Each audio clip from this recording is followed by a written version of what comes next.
Salut, tu t'apprêtes à voir la version étendue de mon épisode numéro 7 de The French of the World avec Alex.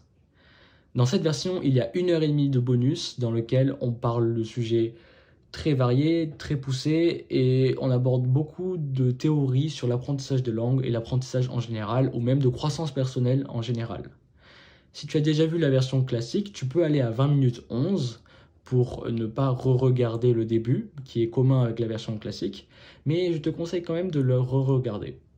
Bon visionnage ou bonne écoute. Bah écoute, on peut en parler moi je peux en parler pendant des heures. Donc on va lancer le podcast. Au moins on sera nickel, pas de truc. Il y a juste faut que on va faire une introduction toujours avec toi. Tu vas parler un peu de toi et de ton français, d'où tu viens, tout ça. Mais avant ça, on va lancer le podcast et j'aimerais bien avoir un sponsor, mais j'en ai pas encore.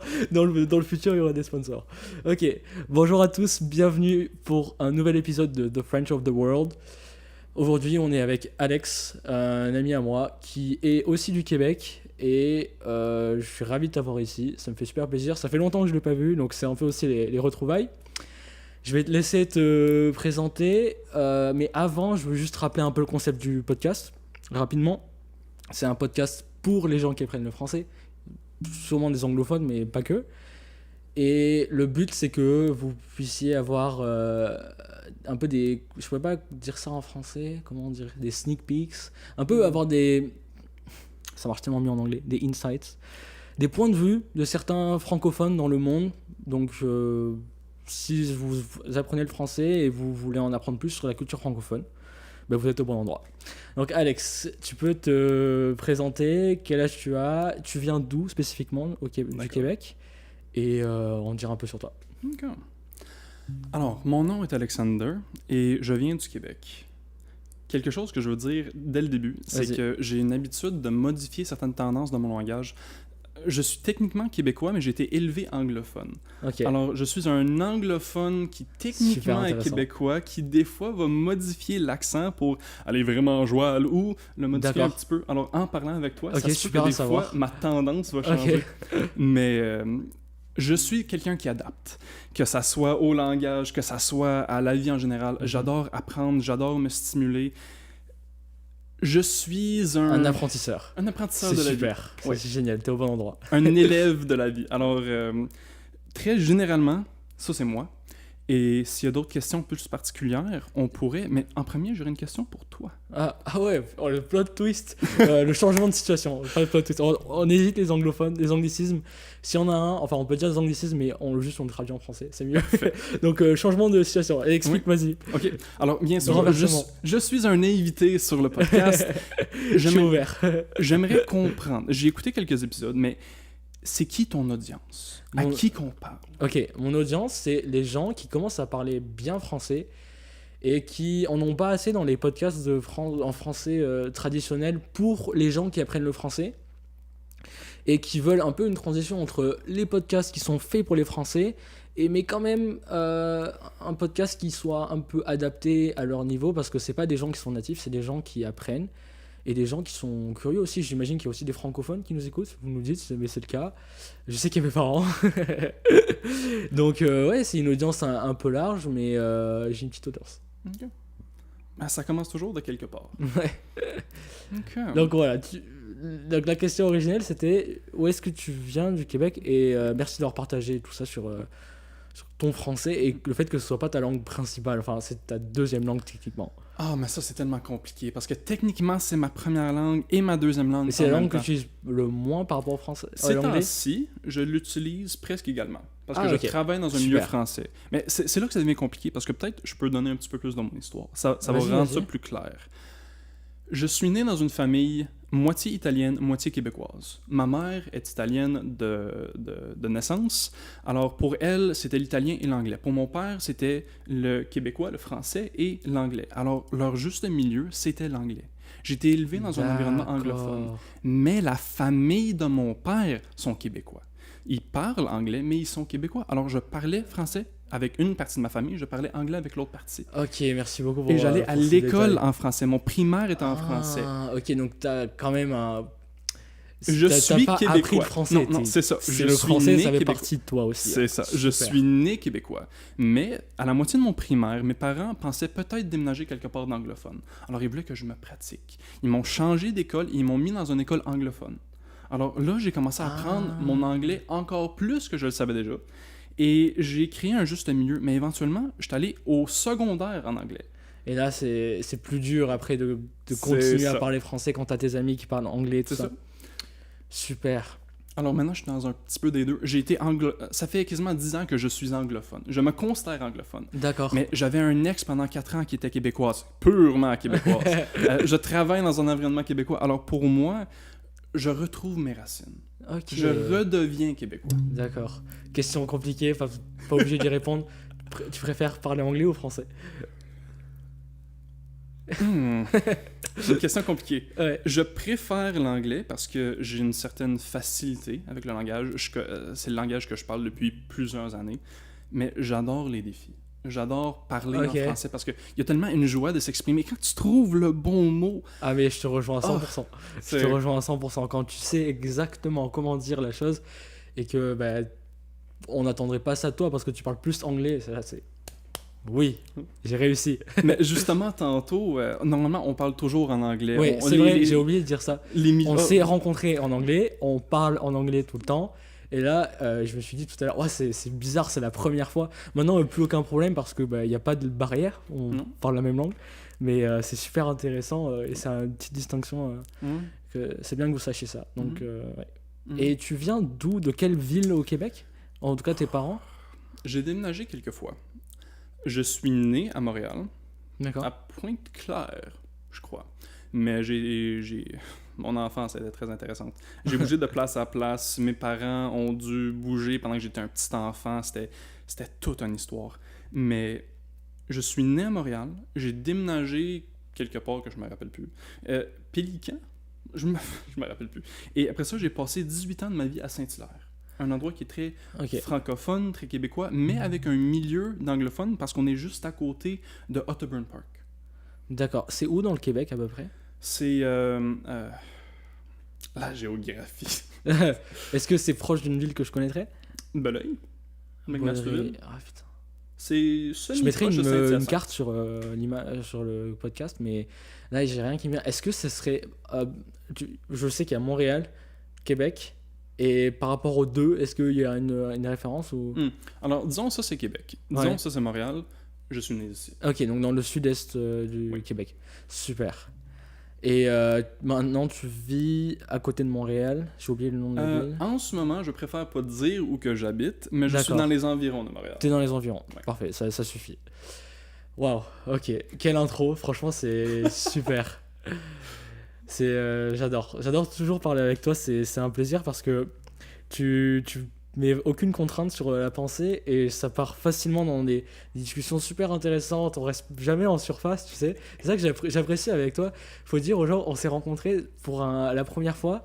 J'allais à Toronto voir un événement, un film, un documentaire en première. Toi aussi. On a fait du carpooling avec un ami en commun, avec 2 amis. Et notre premier contact avec Alex, c'était pendant 6 heures, on a parlé. Et franchement, c'est allé très profond, très rapidement. Et c'était vraiment une expérience et j'ai vraiment apprécié ça. C'était définitivement différent de ce que je connaissais. Donc voilà, je voulais te dire ça. Mais merci. On doit te le dire souvent, je pense. C'est un commentaire que je reçois souvent. J'aime les discussions de surface, c'est très intéressant, t'apprends beaucoup de la personne, mais des fois, ça vaut la peine de creuser, ça vaut la peine d'être plus vulnérable. Ouais, c'est vrai, c'est le mot que j'utiliserais aussi, vulnérable, et vraiment utiliser, je trouve que c'est assez impressionnant comment tu utilises ta sensibilité, et au même temps, ton intellect. Ça fait vraiment des discussions sans limite, c'est ça. Enfin, pas sans limite, mais genre vraiment des discussions que j'aurais pas avec d'autres personnes. Donc, non, je comprends. T'es un invité super pour ce podcast. Merci. Ça va faire des discussions différentes, pas que les discussions que j'ai eues jusqu'à maintenant n'étaient pas intéressantes, au contraire, mais c'est autre chose. C'est différent. C'est ça, c'est différent. Quand on essaie de me comparer aux autres personnes... Il n'y a pas de comparaison. Il faut comprendre que je suis bizarre. Comme, je le dis en anglais, mais en anglais, je dis que je suis professionally insane. Je suis professionnellement... pas fou, c'est pas le bon mot. Ça... Non, insane, ce serait insensé. Ou plutôt... Parce que quand je le dis en anglais, ça veut dire quelque chose. C'est pas exactement... C'est dur à traduire. Je suis professionnellement cinglé. On peut dire cinglé, pas dans le mauvais sens. Oui. Je suis professionnellement un petit peu spécial. Alors, me comparer aux autres, ça marche pas toujours. Il faut pas faire ça. Okay. Je suis pas mieux, mais je suis pas pire. Je suis juste étrange. C'est genre décalé. C'est ça. Je suis différent. Et j'essaie de mettre en valeur mes différences, j'essaie de m'accepter et j'essaie de faire la même chose avec les autres. C'est super. Et dans nos discussions super profondes qu'on a eues dans ce... On en a eu plusieurs. Dans ce covoiturage, on dit pas carpool, mais covoiturage en français, j'ai direct remarqué que tu étais vraiment passionné par tout ce qui est éducation et transmission de savoir, apprentissage. Et j'aimerais juste te donner l'opportunité vraiment d'en discuter maintenant en français, parce que ça, à chaque fois c'est super intéressant. Et je vais te lancer avec la question, c'est quoi en ce moment les idées que tu as un peu envie de défier, pas des prérequis, mais des préjugés ou des idées reçues, des idées populaires que tu as un peu envie de casser, des choses que tu as envie d'expérimenter autour de tout ça. Parce que ça me concerne, l'apprentissage de langue, c'est ce que je fais en priorité sur cette chaîne. Donc voilà, je suis super intéressé je suis très intéressé de savoir ce qui te tient éveillé la nuit, ou tu sais, sur des idées un peu comme ça. Ouais. Je vais répondre à ta question, mais je vais prendre un petit détour. Ok. Alors, tu as parlé de moi, de ce qui te fascine chez moi, de ce qui me rend bizarre. Mais durant cette conversation de 6 heures dans la voiture, il y a quelque chose qui m'a fasciné chez toi aussi. On a parlé un petit peu de comment que pour les langages, c'est ta passion. C'est justement, tu as une chaîne YouTube dessus, tu fais c'est ta passion. Mais ce qui m'a vraiment fasciné, c'est que tu m'avais parlé de ton document où que tu voulais trouver vraiment la manière de communiquer, d'apprendre comment bouger ta langue à l'intérieur de ta bouche pour prononcer certains mots.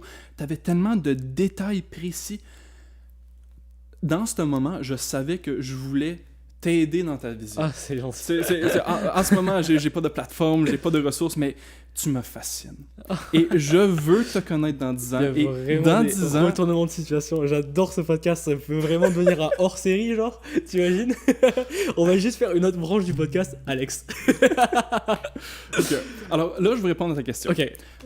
J'aime innover. J'aime trouver les points qui sont corrects, mais qui pourraient être tellement mieux. Comment est-ce qu'on apprend un langage? C'est quoi qui est important? Comment est-ce qu'on modifie nos limitations? C'est super intéressant parce que j'ai vraiment changé ma vision depuis ce jour-là. Et en fait, j'ai eu une grosse réalisation. J'ai réalisé que peu importe le conseil, peu importe la technique, peu importe tout ce que tu mets sur le papier, ça peut être la recette parfaite pour savoir tout ce dont tu as besoin pour le français.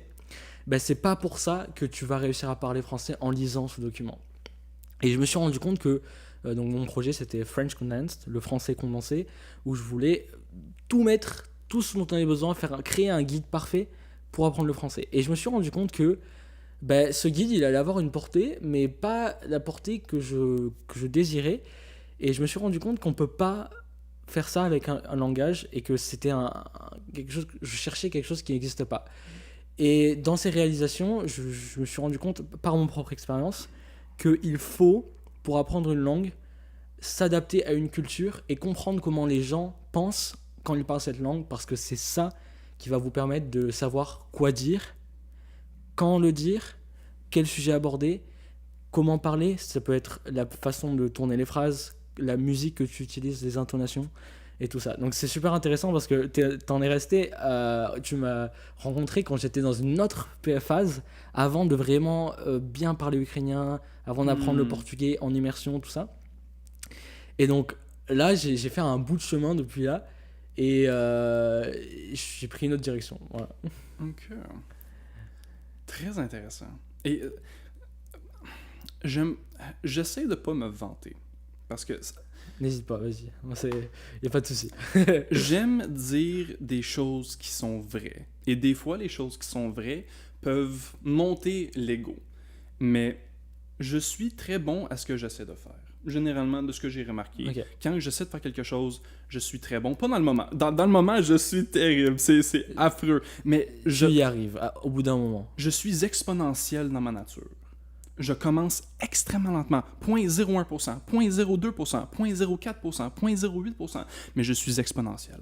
Et je continue pendant des années. Quand on s'est rencontrés, j'étais aussi dans une phase de développement, de croissance. J'aurais pas pu faire ce que je fais en ce moment. J'étais plus réservé, plus gêné, mais je faisais confiance à vous autres parce que... C'était il y a... c'était en novembre, donc il y a moins d'1 an, pour un contexte. Ouais. Je t'ai coupé. Non, pas du tout. C'est une conversation. Mais je grandis exponentiellement à cause de la philosophie que j'utilise pour comprendre ma motivation. Pourquoi est-ce que je veux grandir? Parce que je veux être la meilleure version de moi-même. Mais pourquoi est-ce que je veux être la meilleure version de moi-même? Parce que je veux être capable d'être fonctionnel. Pourquoi est-ce que je veux être fonctionnel? Parce que je veux faire des choses. Mais c'est quoi que je veux faire? Tu vas loin en fait dans les questions. Tu t'arrêtes pas, comme j'ai dit, tu t'arrêtes pas à la surface. Et il y a 1 couche, 2 couches, 3 couches. Et puis après, tu arrives au cœur. Et c'est là que tu comprends le plus de choses. C'est Je ça que tu es vais en train de dire? partager quelque chose que j'ai appris. Vas-y. Il y a 10 couches. Ok. Est-ce que c'est 10 ça vient d'où? Pourquoi 10? Si il y en a un, il peut en avoir 2. S'il y en a 2, il va en avoir 3. S'il y en a 3, c'est garanti qu'il y en a 5. S'il y en a 5, tu peux aller jusqu'à 8. Une fois que tu es à 8, tu commences à devenir exponentiel. 8, 16, nanana. Et éventuellement, tu réalises que ça continue à l'infini. Éventuellement, tu arrives à quelque chose avec un 1 et quelque chose avec un 0. Et c'est très dur à mettre en concept, mais imagine-toi que quand il y a une chose, c'est une chose dans une catégorie. Alors, ça veut dire que tu peux mettre au moins 10 choses ensemble. Une fois que tu en as 10, ça veut dire que tu as une catégorie, mais tu as une catégorie de 10 et tu peux faire ça exponentiellement. Alors, si tu prends une pensée et tu vas à un niveau, tu es à numéro 1. Mais si tu prends une autre pensée, tu vas à numéro 2, là, tu es dans la deuxième. Tu fais le troisième, tu es dans la troisième. Mais une fois que tu en as 3, ça commence à augmenter. C'est 1, 2, 3, 5, normalement 8. C'est dur à expliquer, mais c'est comme ça que je le sens. Et une fois que tu es à 8, ça devient exponentiel. D'accord. Et donc 10, c'est le nombre qui capture le mieux cette idée. 10, c'est le 0. Ah, d'accord. C'est l'ajout du 0 à l'idée. C'est quand que tu es capable... ok, c'est bien que tu précises ça. Oui, oui. D'accord. C'est pas un concept que j'exprime souvent, c'est dans mes méditations, c'est dans mes réflexions personnelles, ou quand j'écris, j'aime souvent essayer de déconstruire un concept en totalité. Waouh. Et je fais ça pour tout. Super intéressant. Et donc, juste pour être sûr, ça c'est quelque chose que tu as médité, c'est quelque chose... C'est pas inspiré de quelqu'un, c'est pas quelque chose que tu as entendu quelque part, ça vient de toi. Bien sûr, tu es inspiré de plein de choses, mais c'est authentique. Enfin, pas que si tu l'as trouvé quelque part, c'est pas authentique, mais ça vient de toi directement. Je suis mon intuition en tout temps. Si quelque chose ne marche pas pour moi, je vais l'adapter. Si j'entends quelque chose qui est très intéressant, je vais peut-être en prendre un 10e. Mais tout ce que je représente vient soit de moi ou c'est tellement incroyable que je veux partager que ça vient de quelqu'un d'autre. Ok. Alors ce concept, ça vient de plusieurs places, mais généralement, ça vient de ma perception des choses avec l'influence des autres. Ok. Je peux pas dire que c'est moi, mais après, est-ce que c'est pas moi. Toi, tu as plein d'idées, tout ça, mais tu es aussi le résultat de tous les gens qui sont autour de toi. Donc en fait, ça vient de toi. Indirectement. Ouais. Mais indirectement, ça vient de toi aussi. T'as eu un effet sur moi. On peut en parler si tu veux, mais notre conversation a changé la manière que j'ai pensé de comment que je veux peut-être partir une business, comment que je veux créer un marché pour influencer. Parce que tu me parlais d'un produit que tu voulais. Alors, j'étais dans ma tête, comment est-ce que lui pourrait faire un produit plus efficace, plus intéressant, plus attirant? Et en le faisant pour toi, j'ai compris comment je le ferais pour moi. Waouh! C'est super intéressant. Ça me fait penser à un concept du stoïcisme. Je sais pas si tu adhères ou pas, mais ce concept s'applique à 100% à ce que tu dis. C'est Marcus Aurelius, ou Marc Aurèle en français, qui comparait à un stoïque ou une version la personne qu'il voulait devenir a un feu qui en fait prenait tout ce qui lui arrivait et le transformait en combustible et l'utiliser comme combustible et transformer ça en feu et en lumière et en énergie. Et c'est un peu ça en fait, tu prends tout ce qu'il y a et puis tu arrives à en faire quelque chose et avec ta force créative, ta force d'imaginer, d'imaginaire, parce que tu imagines des théories et ta force, ta puissance neuronale on va dire, et après t'en fais un feu et comme ça. J'essaie de représenter la totalité, que ce soit moi, que ce soit toi. Il y a aussi un élément spirituel qui est un petit peu plus étrange, mais je suis étrange, je l'assume, mais j'ai aussi une petite tendance spirituelle qui va affecter ma perception des choses. Alors, on n'a pas besoin d'y aller très en détail, puis si on y va trop en détail, je vais paraître encore plus fou que je veux paraître, mais... Ça sera un hors-série, je te le dis direct déjà. J'ai une petite théorie personnelle, une petite hypothèse. Ok. Je crois que si il y a quelque chose de mystique, de spirituel, si il y a quelque chose, et je suis pas convaincu qu'il y a quelque chose, mais si il y a quelque chose, je pense que c'est un univers d'amour.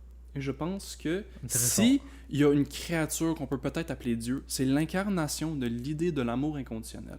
Et si il y a un amour inconditionnel, une force universelle qu'on appelle l'univers, qu'on appelle Dieu, qu'on appelle l'intuition humaine ou notre âme, notre esprit, je pense qu'on est tous reliés dans une source de connexion, dans l'amour inconditionnel. Je pense qu'on vient tous de la même source. Je suis toi, tu es moi. Mes idées sont tes idées. Je m'inspire de toi, tu t'inspires de moi. À la fin de la journée, il n'y a pas vraiment de différence entre toi et moi. T'es Lucas, je suis Alex, mais on est humain, on partage la même planète, on partage le même siècle dans l'histoire de notre peuple. On est pareil, mais on est individuel en même temps. L'approche, elle est très spirituelle.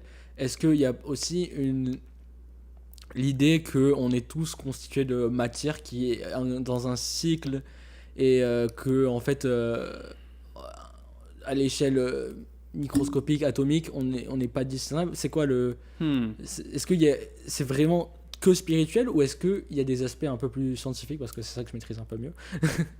Je dirais que la vraie réponse, la réponse honnête, c'est je le sais pas. Ok. Et si je prétends de le savoir, je vais mentir. D'accord. Trop bien. Non, mais c'est super, c'est très honnête ce que tu me racontes, et c'est un beau message surtout. C'est un message qui est très inspirant. J'ai pas tout compris quand tu as dit je suis toi, est-ce que c'est par rapport aux êtres vivants ou est-ce que c'est par rapport à la matière? C'est pour ça que je suis arrivé sur les atomes, tout ça. Est-ce que c'est spirituel, c'est la conscience? Il faudrait commencer avec le concept du temps. pour vraiment répondre à la question, la meilleure façon de commencer une réponse, le concept du temps. Que penses-tu du temps? Pour moi, c'est quelque chose qui s'écoule, c'est une variable qui au même titre que l'espace, que la chaleur, que tout ça, sauf que cette variable, elle nous unit parce que, en tout cas, sur Terre, on est tous, notre temps s'écoule à peu près tous à la même vitesse.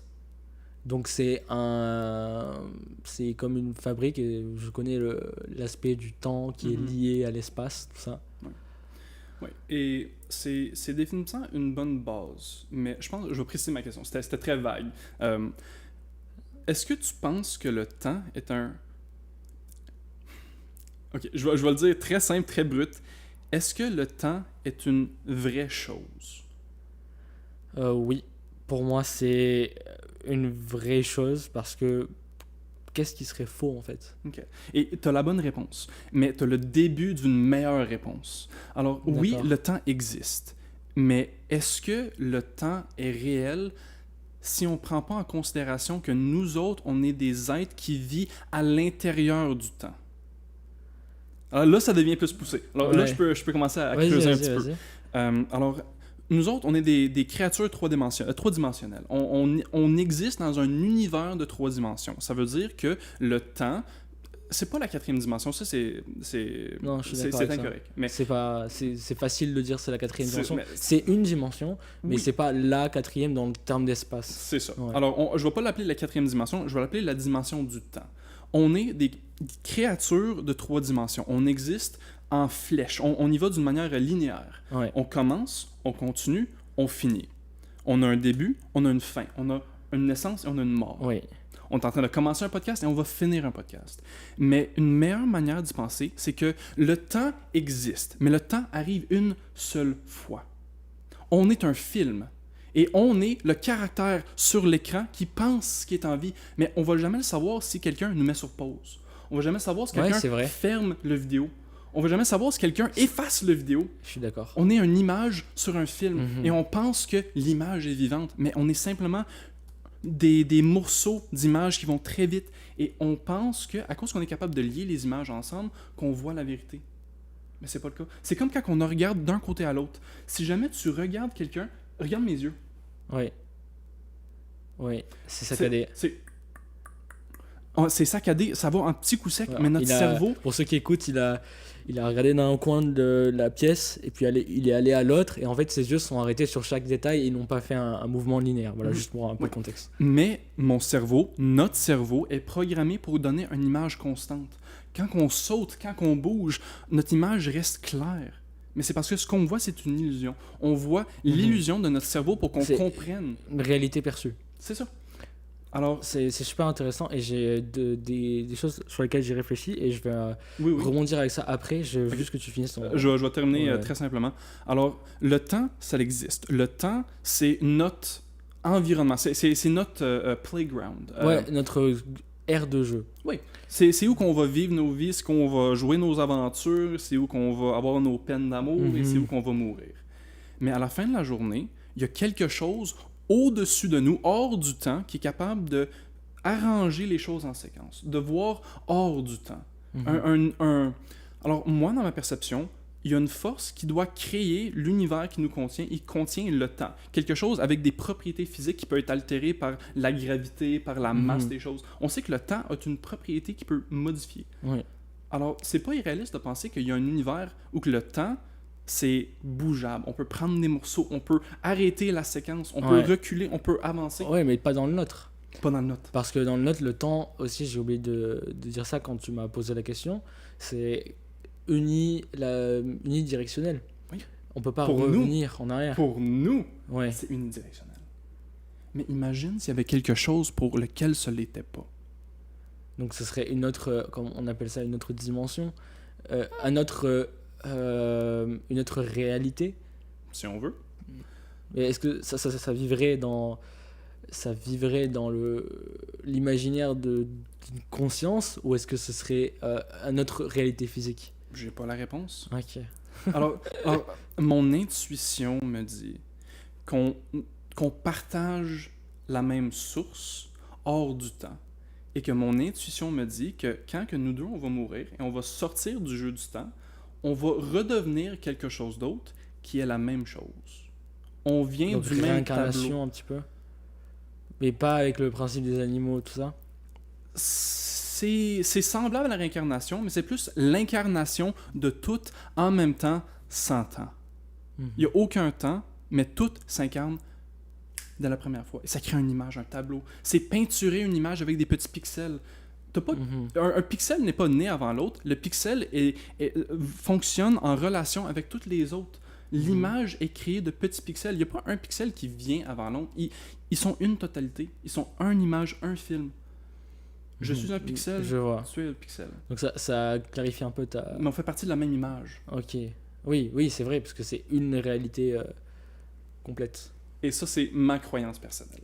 Ok, bah merci beaucoup d'être ouvert, parce que c'est sûr que c'est pas facile, parce que ça t'intéresse tout ça, mais tu es quand même vulnérable quand tu parles de tout ça, parce que c'est pas des choses qu'on entend tous les jours. C'est la première fois que Non, j'entends ouais. des idées comme ça. Je suis super intéressé. Je suis pas quelqu'un de très spirituel de base, mais j'adore en apprendre plus et voir d'autres points de vue. Je pense qu'on peut vraiment en grandir et ça, tu m'as chamboulé pas mal de mes perceptions. Donc ça, c'est vraiment intéressant parce que même plus tôt quand on s'était rencontrés, mais encore là, tu vas me faire réfléchir quelques heures. Et moi, quand je t'ai dit que j'avais quelque chose qui était un peu en relation, bon, ça va pas aussi loin, mais c'était surtout en relation avec l'apprentissage. Pour moi, je pense que la prédictabilité, c'est quelque chose qu'il faut en modération dans l'apprentissage. Ben, moi, ça s'applique aux langues, mais en général. Et je pense qu'on a plus à gagner à être exposé à l'imprédictibilité. Et en fait, ça peut passer aussi par les environnements cognitifs dans lesquels tu te situes. Donc tu peux être dans un livre, donc quand tu es dans un livre, tu simules un environnement quand tu y penses. C'est une théorie que j'ai pas encore peaufinée, donc j'en ai jamais parlé sur ma chaîne, mais là c'est le moment d'en parler. Donc quand tu lis quelque chose, tu simules dans ta tête une réalité en fait. Tu as des éléments qui sont ensemble. Là, en ce moment, je suis en train de simuler une réalité parce que je suis en train d'écouter ce que tu me dis, ça me fait des idées dans la tête, j'imagine des choses, des sensations, des souvenirs qui reviennent. Et quand tu veux apprendre une langue, si tu te places dans un environnement qui est déjà simulé, c'est un peu la théorie, je sais pas si tu as déjà vu un double pendule. En fait, un double pendule, donc un pendule simple, et un double pendule, il y a un autre pendule au bout. Quand tu le lâches d'en haut, bah c'est le chaos en fait, ça tombe dans tous les sens et tu comprends pas ce qui se passe. Tu sais pas, tu peux pas prédire un mouvement, même avec des modèles très complexes, on peut pas savoir où est-ce que quel mouvement il fera. Et c'est un peu pareil pour moi, quand tu es par exemple sur une application qui apprend les langues, bah, c'est un environnement qui a été simulé. Okay, on a pris l'environnement total, où la matière, ça vient de la langue, c'est sûr, ça vient de quelque chose qui est réel, mais on a quelqu'un, avec sa perception, en a fait quelque chose, et que toi, tu consommes, et puis toi, tu resimules quelque chose dans ta tête, et en fait, il te manque plein de choses. C'est un gruyère à la fin. L'image du gruyère, pour expliquer un peu, c'est l'image c'est un fromage, le gruyère, qui est troué. Donc, il manque plein de choses. Et moi, je pense que plus tu restes dans la réalité, déjà, plus tu vas bénéficier des réactions, pas cognitives, mais primaires, un peu, de quand tu es avec d'autres humains, tu vois, nos inconscients communiquent par notre ton, par notre respiration, notre mouvement, tout ça, nos mouvements de bras. Donc ça te permet de connaître la culture. Et là, c'est là où tu auras la version la plus vraie de la langue que tu apprends. Est-ce que tu me suis un petit peu ? Donc ça... moi, pour résumer tout ça, je dirais, les environnements simulés, ils ont une importance, surtout dans notre sphère d'apprentissage. Mais pour le langage, pour moi, c'est un peu un piège parce qu'il n'y a pas de prédictibilité, ça fait pas peur, c'est safe, c'est sûr. Mais c'est pas ça qui va vraiment apprendre une version de la langue la plus réelle possible. Voilà. Non, j'aime vraiment ça. Quelque chose, moi personnellement, dans mon apprentissage de langue, j'ai commencé à apprendre le russe parce que je voulais apprendre l'ukrainien, mais il n'y avait pas assez de ressources pour l'apprendre, alors j'ai changé légèrement. Tu trouves? Ouais. Intéressant. C'est plus pour mes capacités. La manière que moi j'apprends les langages, j'ai pas la facilité. Je veux apprendre des langages, mais c'est difficile pour moi. Et j'ai dû contenter avec le fait que j'ai certains aspects cognitifs peut-être très avancés, mais également dans au moins 50% des choses, je me sens handicapé, c'est pas le mauvais mot, mais limité. Ouais. Parce que comme tout le monde, j'ai mes forces et j'ai mes faiblesses. Et pour moi, l'apprentissage de choses qui demandent de la mémoire, de la logique, de la grammaire, c'est pas nécessairement très facile pour moi. Et ce que j'ai trouvé qui m'aide, c'est m'inclure dans un environnement avec une situation que je suis capable de créer des relations, de la compréhension. Ce qui aide, c'est quand tu comprends pourquoi que tu utilises le mot ou que les personnes utilisent le mot. Ouais. Alors, oui, je pense que ça aide, mais pas de la manière dont tu penses. Pour moi, ça aide à créer une sorte de confiance en toi. Et en fait, c'est sûr que quand tu comprends un concept qui a été décrit et qui a été un peu analysé de manière, on va dire, académique, c'est sûr que tu as un aspect de compréhension. Ça, je le dénie pas. Mais, pour moi, rester dans l'analyse et pas dans l'expérimentation de la langue. Dans l'expérimentation, ça veut dire quand tu vas au contact des gens qui parlent la langue, des gens qui réfléchissent avec cette langue, des gens qui vivent dans cette langue, dans cette culture. Ben, quand tu fais pas ça, tu restes un peu dans un endroit où c'est pas un cocon, mais c'est un endroit où en fait tu n'as pas tu utilises pas. Déjà, t'as pas toute la culture, t'as que des aspects qui sont décrits. Et une culture, c'est incroyablement complexe. En plus, dans une culture, il y a plein de sous-cultures. Et en plus, tu n'utilises pas les processus chimiques dans ton cerveau qui facilitent l'apprentissage. Et il y a un exemple très facile à montrer. Tu n'oublies pas un trauma. Tu n'oublies jamais un trauma. Personne n'oublie une situation traumatisante. Et ça, tu peux utiliser cet aspect. Et en fait, il y a des hormones qui font ça. C'est Andrew Huberman qui en parlait. Notamment l'adrénaline. Et il y a d'autres hormones un petit peu comme ça, j'ai oublié le nom des hormones. Bon bref, c'est une catégorie d'hormones qui met ton corps en alerte, qui te donne des capacités cognitives supplémentaires. Et en allant au contact de la culture, déjà les informations sont vraies, il n'y a pas plus réel.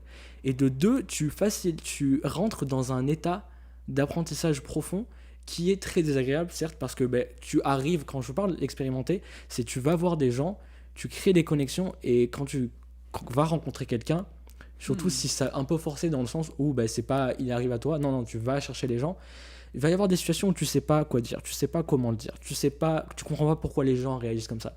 Et toutes ces situations-là, elles vont enclencher une série de phénomènes dans ton cerveau. C'est pas des traumas, c'est pas si traumatisant que ça. C'est juste que ça va créer des liens émotionnels et même neuronaux, complètement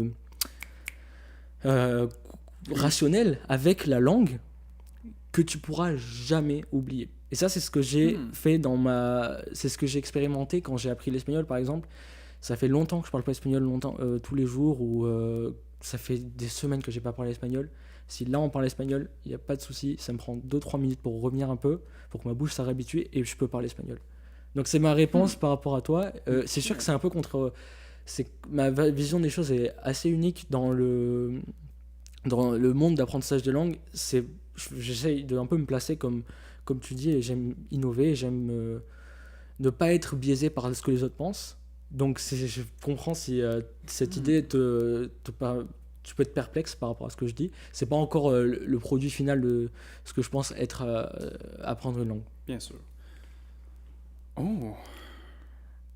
Renversement de situation encore une fois. Ouais. Ok, c'est mon tour. Alors, disons dans ma situation, j'ai commencé à apprendre l'ukrainien, mais il n'y avait pas vraiment de ressources autour de moi et je me suis trouvé des excuses pour dire « Ah, c'est trop difficile ». Pour ça, j'ai changé au russe où il y avait plein de programmes en ligne. Il y en a plein, ouais. Je me créais des excuses. Je créais des situations où que je compliquais mon apprentissage. Je faisais du sabotage non intentionné. C'est vrai. C'est une belle façon de voir les choses. Quand tu cherches un programme, après vraiment faut prendre ça avec des pincettes. Ceux qui écoutent ça, prendre ça avec des pincettes, ça veut dire écouter, considérer, mais pas prendre tout ça pour acquis comme une vérité générale. Mais quand tu cherches un programme, des cours, quelque chose, en fait c'est un peu une réaction d'évitement et de peur, parce que ce qui est vraiment nécessaire, ce qui est le but de l'apprentissage d'une langue, c'est de la parler et d'évoluer dans le milieu où cette langue est parlée. Et quand tu vas parler cette langue, d'accord, tu penses que tu n'as pas assez, tu penses que tu n'en connais pas assez, c'est loin encore. Et rationaliser tout ça avec des programmes, des cours, des choses, en fait tu vas avoir un tracé de progression avec des guillemets pour le coup, parce que en fait c'est sûr que tu as ce point, donc avec le russe tu vas apprendre le nominatif, puis après tu vas apprendre le cas de l'accusatif, le génitif, mais en fait tout ça c'est fluide. Nous on analyse la grammaire, on a des règles, mais les langues ont été créées en parlant, et elles devraient être apprises pas qu'en parlant, ça c'est pas vrai, elles devraient être apprises où les gens la parlent, dans les moments où les gens la parlent. Il y a beaucoup de choses avec le input, donc l'entrée, mais je pense que l'entrée, elle est conditionnelle aussi avec c'est aussi lié aux conditions dans lesquelles tu écoutes et tu es exposé à la langue. C'est pas que écouter un podcast et lire un livre. Je comprends pourquoi vous l'écoutez. Il est très bon. Je vais y penser au cours des prochaines heures. Mais comme pour toi, avec ton concept de temps là, cette nuit-là, je vais avoir 2 billes dans mon lit. 2 billes, ça veut dire 2 yeux tout ronds. Ça veut dire que je regarde le plafond sans trop pouvoir dormir, parce que je serai en train de réfléchir à tout ce que tu m'as, toutes les bombe intellectuelle que tu vas lâcher. Si tu veux un bon petit exercice, essaye d'imaginer ta mort. Après que tu sois mort. Essaye d'imaginer le moment que tu n'es plus là. Waouh, ok. Et Donc là, c'est plusieurs nuits, là. Une fois que tu vas réaliser que tu es incapable, que tu es physiologiquement incapable, j'ai beaucoup réfléchi à ça. Tu vas comprendre. C'est merveilleux comme réalisation. Wow. Alors, mais merci pour l'échange d'idées. Mais de rien. Et puis, c'est pour donner un peu de contexte, tout ce que je dis, en fait, je mets un point d'honneur à ne pas... C'est pas que je veux pas, c'est que je pense que c'est mieux si je consomme pas le contenu des autres créateurs qui sont dans mon domaine, parce que tu as un peu envie de plaire aux autres et tu as un peu envie d'avoir un biais de confirmation des autres. Et donc, si quelqu'un parle d'une idée, toi, tu vas un peu dire, bon, en fait, je pense ça parce que c'est mieux. Et j'essaye vraiment de méditer sur mes expériences. Quand j'ai appris l'ukrainien, qu'est-ce que j'ai fait ? Je regarde, ok, là j'avais ça, j'avais ce niveau-là, c'est très subjectif. Ça, par contre, c'est pour ça que je veux changer dans ma méthode. La prochaine langue que je vais apprendre, je vais tout documenter de A à Z pour avoir du data, pour avoir des données scientifiques, pour après vraiment avoir des preuves. Pour l'instant, j'en suis aux théories. Et dans mes théories, il y a tout ce dont j'ai parlé, et je pense que l'intellectualisation de l'apprentissage des langues, c'est une façon d'éviter ce qui marche vraiment. Et j'ai aussi appliqué le principe de la règle 80-20, la loi de Pareto. 80% de ce que tu fais, ça représente 20% de tes résultats, et vice-versa, 20% de ce que tu fais, 80% des résultats. Donc, en faisant ça, j'ai regardé, qu'est-ce que je fais en fait ? Moi, j'ai réussi à apprendre des langues. Pourquoi ? Ça fait 4 langues que j'apprends, qu'est-ce qui marche ? Et c'est là que j'arrive à des conclusions. Donc après, j'essaye des choses. Là, le portugais, c'était une expérimentation, une expérience. Je suis allé au Portugal. Est-ce que être dans le milieu où je parle, est-ce que je vais apprendre plus vite ? Et puis, il y a aussi une notion de ce dont j'ai parlé, qui va complètement en contre-courant du reste, dont je n'ai pas encore parlé justement, c'est apprendre une langue. C'est un grand oui, faites-le, mais ne mettez pas de pression pour le temps. Ne vous dites pas, je vais apprendre en 3 mois, je vais apprendre en 6 mois, en 1 an. Ça viendra quand ça viendra.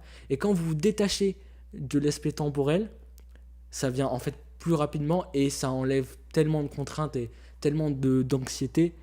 Et en fait, ça aussi, ça enlève l'aspect je veux apprendre une langue pour impressionner les autres, qui est très retrouvé sur YouTube. Ça fait beaucoup. Ça fait beaucoup parce que je suis en train de l'analyser justement. On va prendre le temps, il n'y a pas de souci. Si la conversation continue encore, je vais devoir changer de carte SD pour qu'on puisse continuer, parce que je ne veux pas arrêter cette belle conversation. Pour l'instant, ça record toujours. Après, l'ordinateur, il y a largement la place pour des heures et des heures. En plus, il est branché, donc tout va bien. Mais d'ici 5-10 minutes, il y aura peut-être une petite pause. Moi, j'irai aux toilettes. Je sais pas, mais on a le temps aujourd'hui. Et j'ai rien d'autre à faire. Mais voilà, si tu veux un peu y réfléchir, je te donne le temps. Oui. Je vais d'ailleurs juste aller remplir mon verre d'eau. Est-ce que tu veux encore de l'eau ? Pour le moment, ok. J'y vais remplir une carafe d'eau. Ok. Oh. Alors, disons, dans mon expérience, l'apprentissage de langage, c'est très compliqué. Si on le rend compliqué. Je connais 2 langues très simples. Je connais 2 langues très bien. Je connais le français et l'anglais. I'm an anglophone by nature, mais techniquement, je suis aussi québécois. Et je suis en train de retrouver mes racines.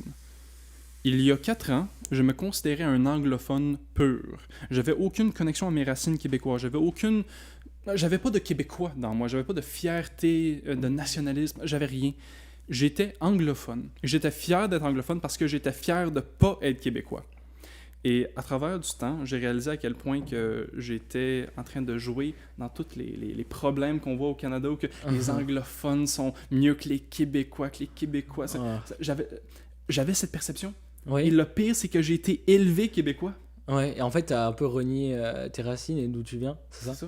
Mais alors, j'ai la même expérience pour le coup. Alors moi, avec moins de succès que toi, mais j'ai eu envie, les 3 dernières années, de me considérer anglophone, parce que l'anglais, j'ai toujours aimé ça, et j'avais envie de faire partie de la masse des anglophones qui sont à la pointe dans un peu tout. Bon, c'est vrai que c'est un peu biaisé comme point de vue, mais... Et j'avais envie surtout de changer ma culture. Et ça a amené un peu à des épisodes anxieux.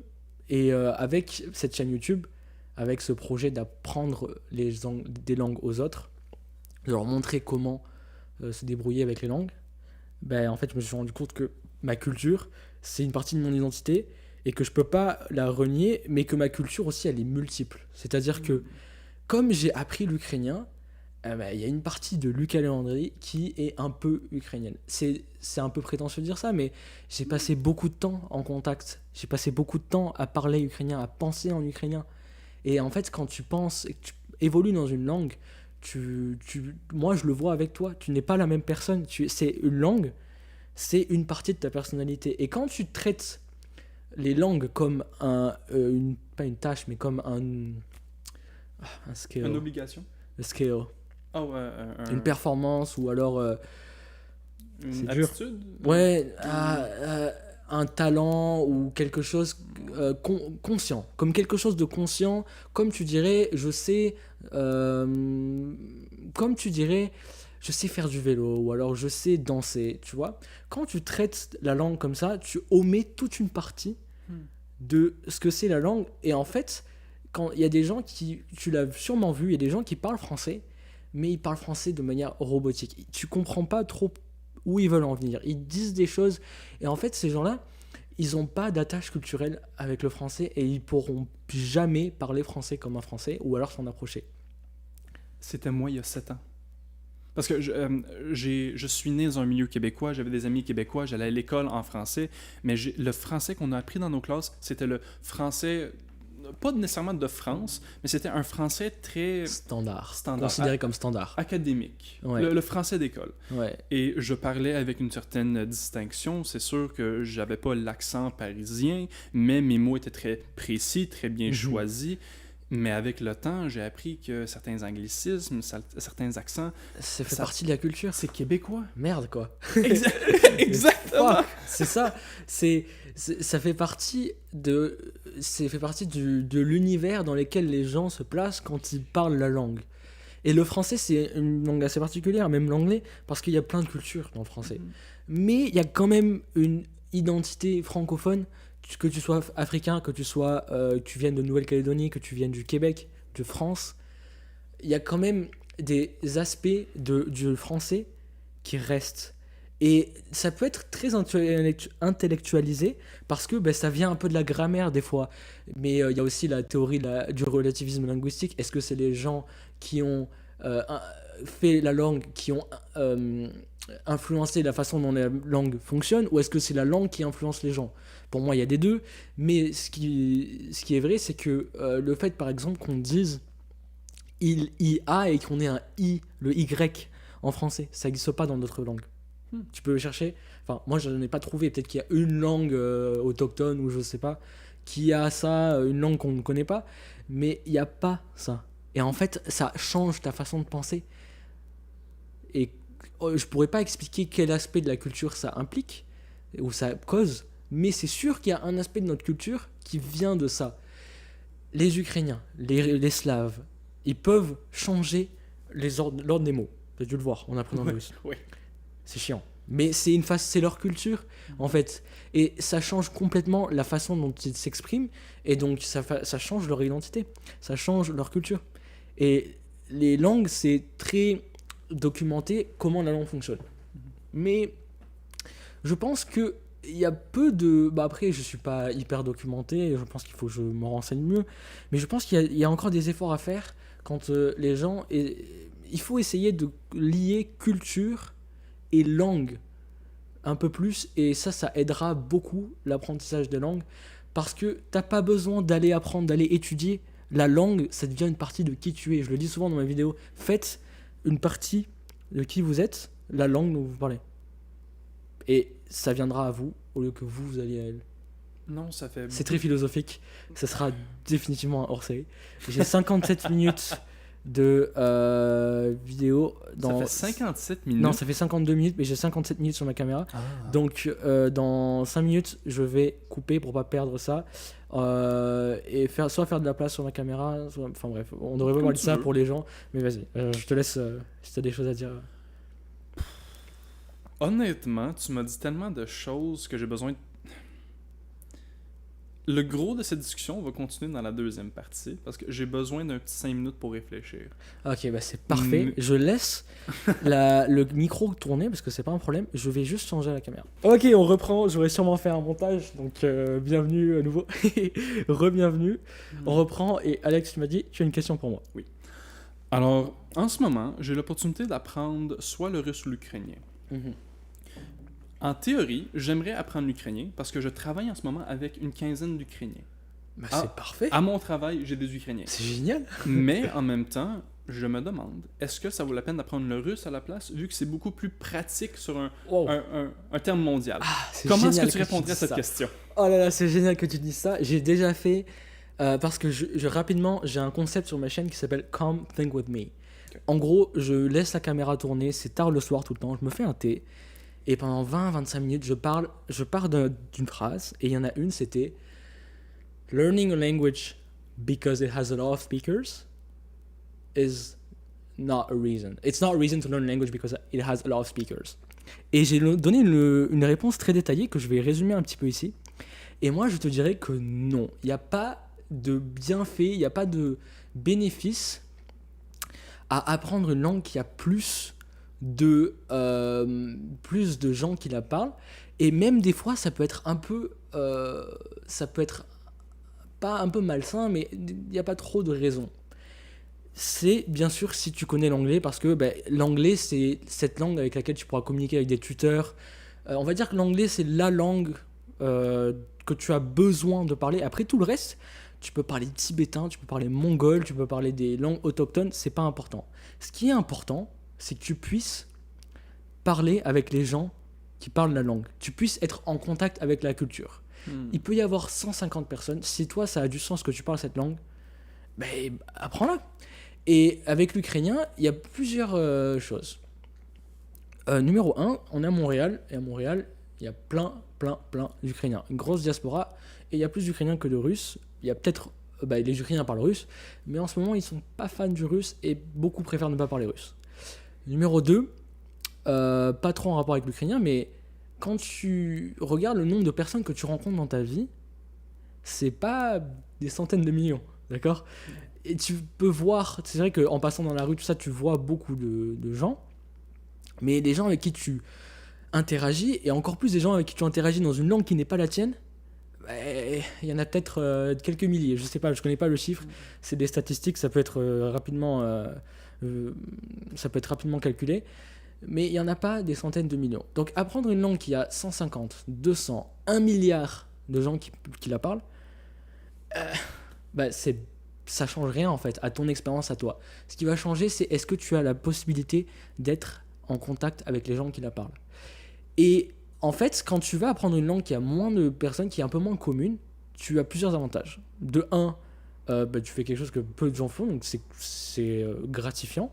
De 2, quand tu vas arriver en contact avec cette culture, ça va un peu leur faire plaisir et ils vont être flattés. Mais si par exemple tu apprends en espagnol, tu vas voir en espagnol, il va pas être c'est génial.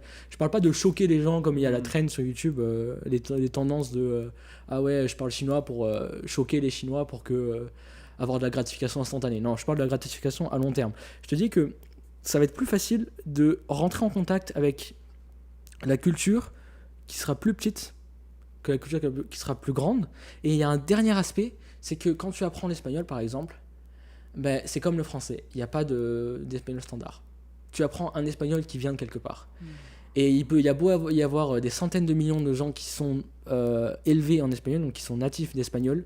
Tu vas sûrement apprendre, si tu es vraiment sérieux et tu veux vraiment faire comme je dis, être en contact avec une culture, tu vas sûrement apprendre un espagnol qui vient de Valence, ou un espagnol qui vient de Guadalajara, je sais plus comment on dit, de Mexico City. Donc du coup, la quantité de personnes avec qui tu parles et avec qui tu vas vraiment connecter, en fait, avec qui tu vas vraiment tisser des liens forts, elle est aussi petite que si tu avais pris une petite langue. Okay. Ce qui rend ça très intéressant, c'est qu'en ce moment, à mon travail, comme j'ai mentionné, j'ai une quinzaine d'Ukrainiens. Ils parlent tout russe, ils parlent tout ukrainien, majoritairement. Alors, j'ai l'option des deux. Mais je suis en train d'avoir des amis ukrainiens, avec une culture ukrainienne. C'est J'ai vrai. même été invité à un festival slave c'est génial, je suis content pour solstice toi. de l'été. C'est Il y beau. avait des chansons folkloriques, on a fait des offres aux déesses, il y Wow. avait des habits cousus à la main il y a 150 ans. C'est sûrement ceux qui habitent dans les montagnes, qui sont très... ce que tu me dis, ça fait penser un peu au fait qu'ils ont justement dans Oui, la partie de l'ouest, C'est de semblable. l'Ukraine de l'ouest. Elle, non, dans son cas, mais elle a beaucoup d'amis que Ouais. c'est son genre. Alors, c'est... en fait, je pense qu'elle aimerait te rencontrer. Si ça Avec tente à un moment plaisir, donné. bien sûr. Moi, j'adore rencontrer des nouvelles personnes. Et en plus, j'ai des personnes qui parlent ukrainien, c'est toujours cool. Et aussi, je pense qu'elle aimerait être sur ton podcast. Elle parle pensait- français? Oui, elle est traductrice, en fait, à mon usine. Ah bah écoute, tu me donneras son contact. Ouais. Bon, on en parlera après. Oui. Mais... très intéressant. OK. Mais... Alors, maintenant, j'ai l'opportunité de devenir ami dans son cercle, de vraiment apprendre la culture. Et originalement, je voulais apprendre l'ukrainien. En partie parce que je voulais pas apprendre le russe à cause de la guerre. Je trouvais que c'était plate, c'était poche. Et en même temps, je veux voyager beaucoup. Alors, je me suis dit, peut-être le russe serait plus utile, vu que ça m'ouvre beaucoup plus de pays. Mhm. Mais en même temps, comme tu as dit, est-ce que je vais passer beaucoup de temps dans tous les pays? Non. Peut-être pas. Sûrement pas. Eh oui, est-ce que tu vas aller en Kazakhstan, au Kyrgyzstan, tout ça? Peut-être une fois. Oui. Mais... Donc Ok. ça, c'est vrai que c'est un des avantages. C'est sûr que si tu apprends l'espagnol, tu as plus de pays, mais tu vas pas tisser des liens forts avec chaque pays. Tu vois ce que je veux dire? Ou alors sur une très longue période. Donc c'est sûr que c'est attractif de dire waouh, cette langue, le mandarin, il y a 1 milliard de gens qui la parlent.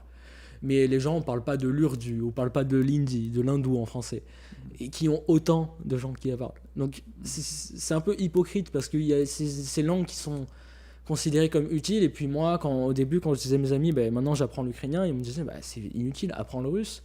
Mais non, parce que j'ai appris l'ukrainien parce que j'étais intéressé par l'Ukraine, par cette culture, et la Russie, ça m'intéressait pas. Je voulais pas aller en Russie, je voulais aller en Ukraine. Et donc j'ai commencé à apprendre l'ukrainien, et je pense, j'ai jamais regretté. Et les gens, c'est un peu comme la musculation, tout ça, tout le monde a sa théorie, comment apprendre une langue.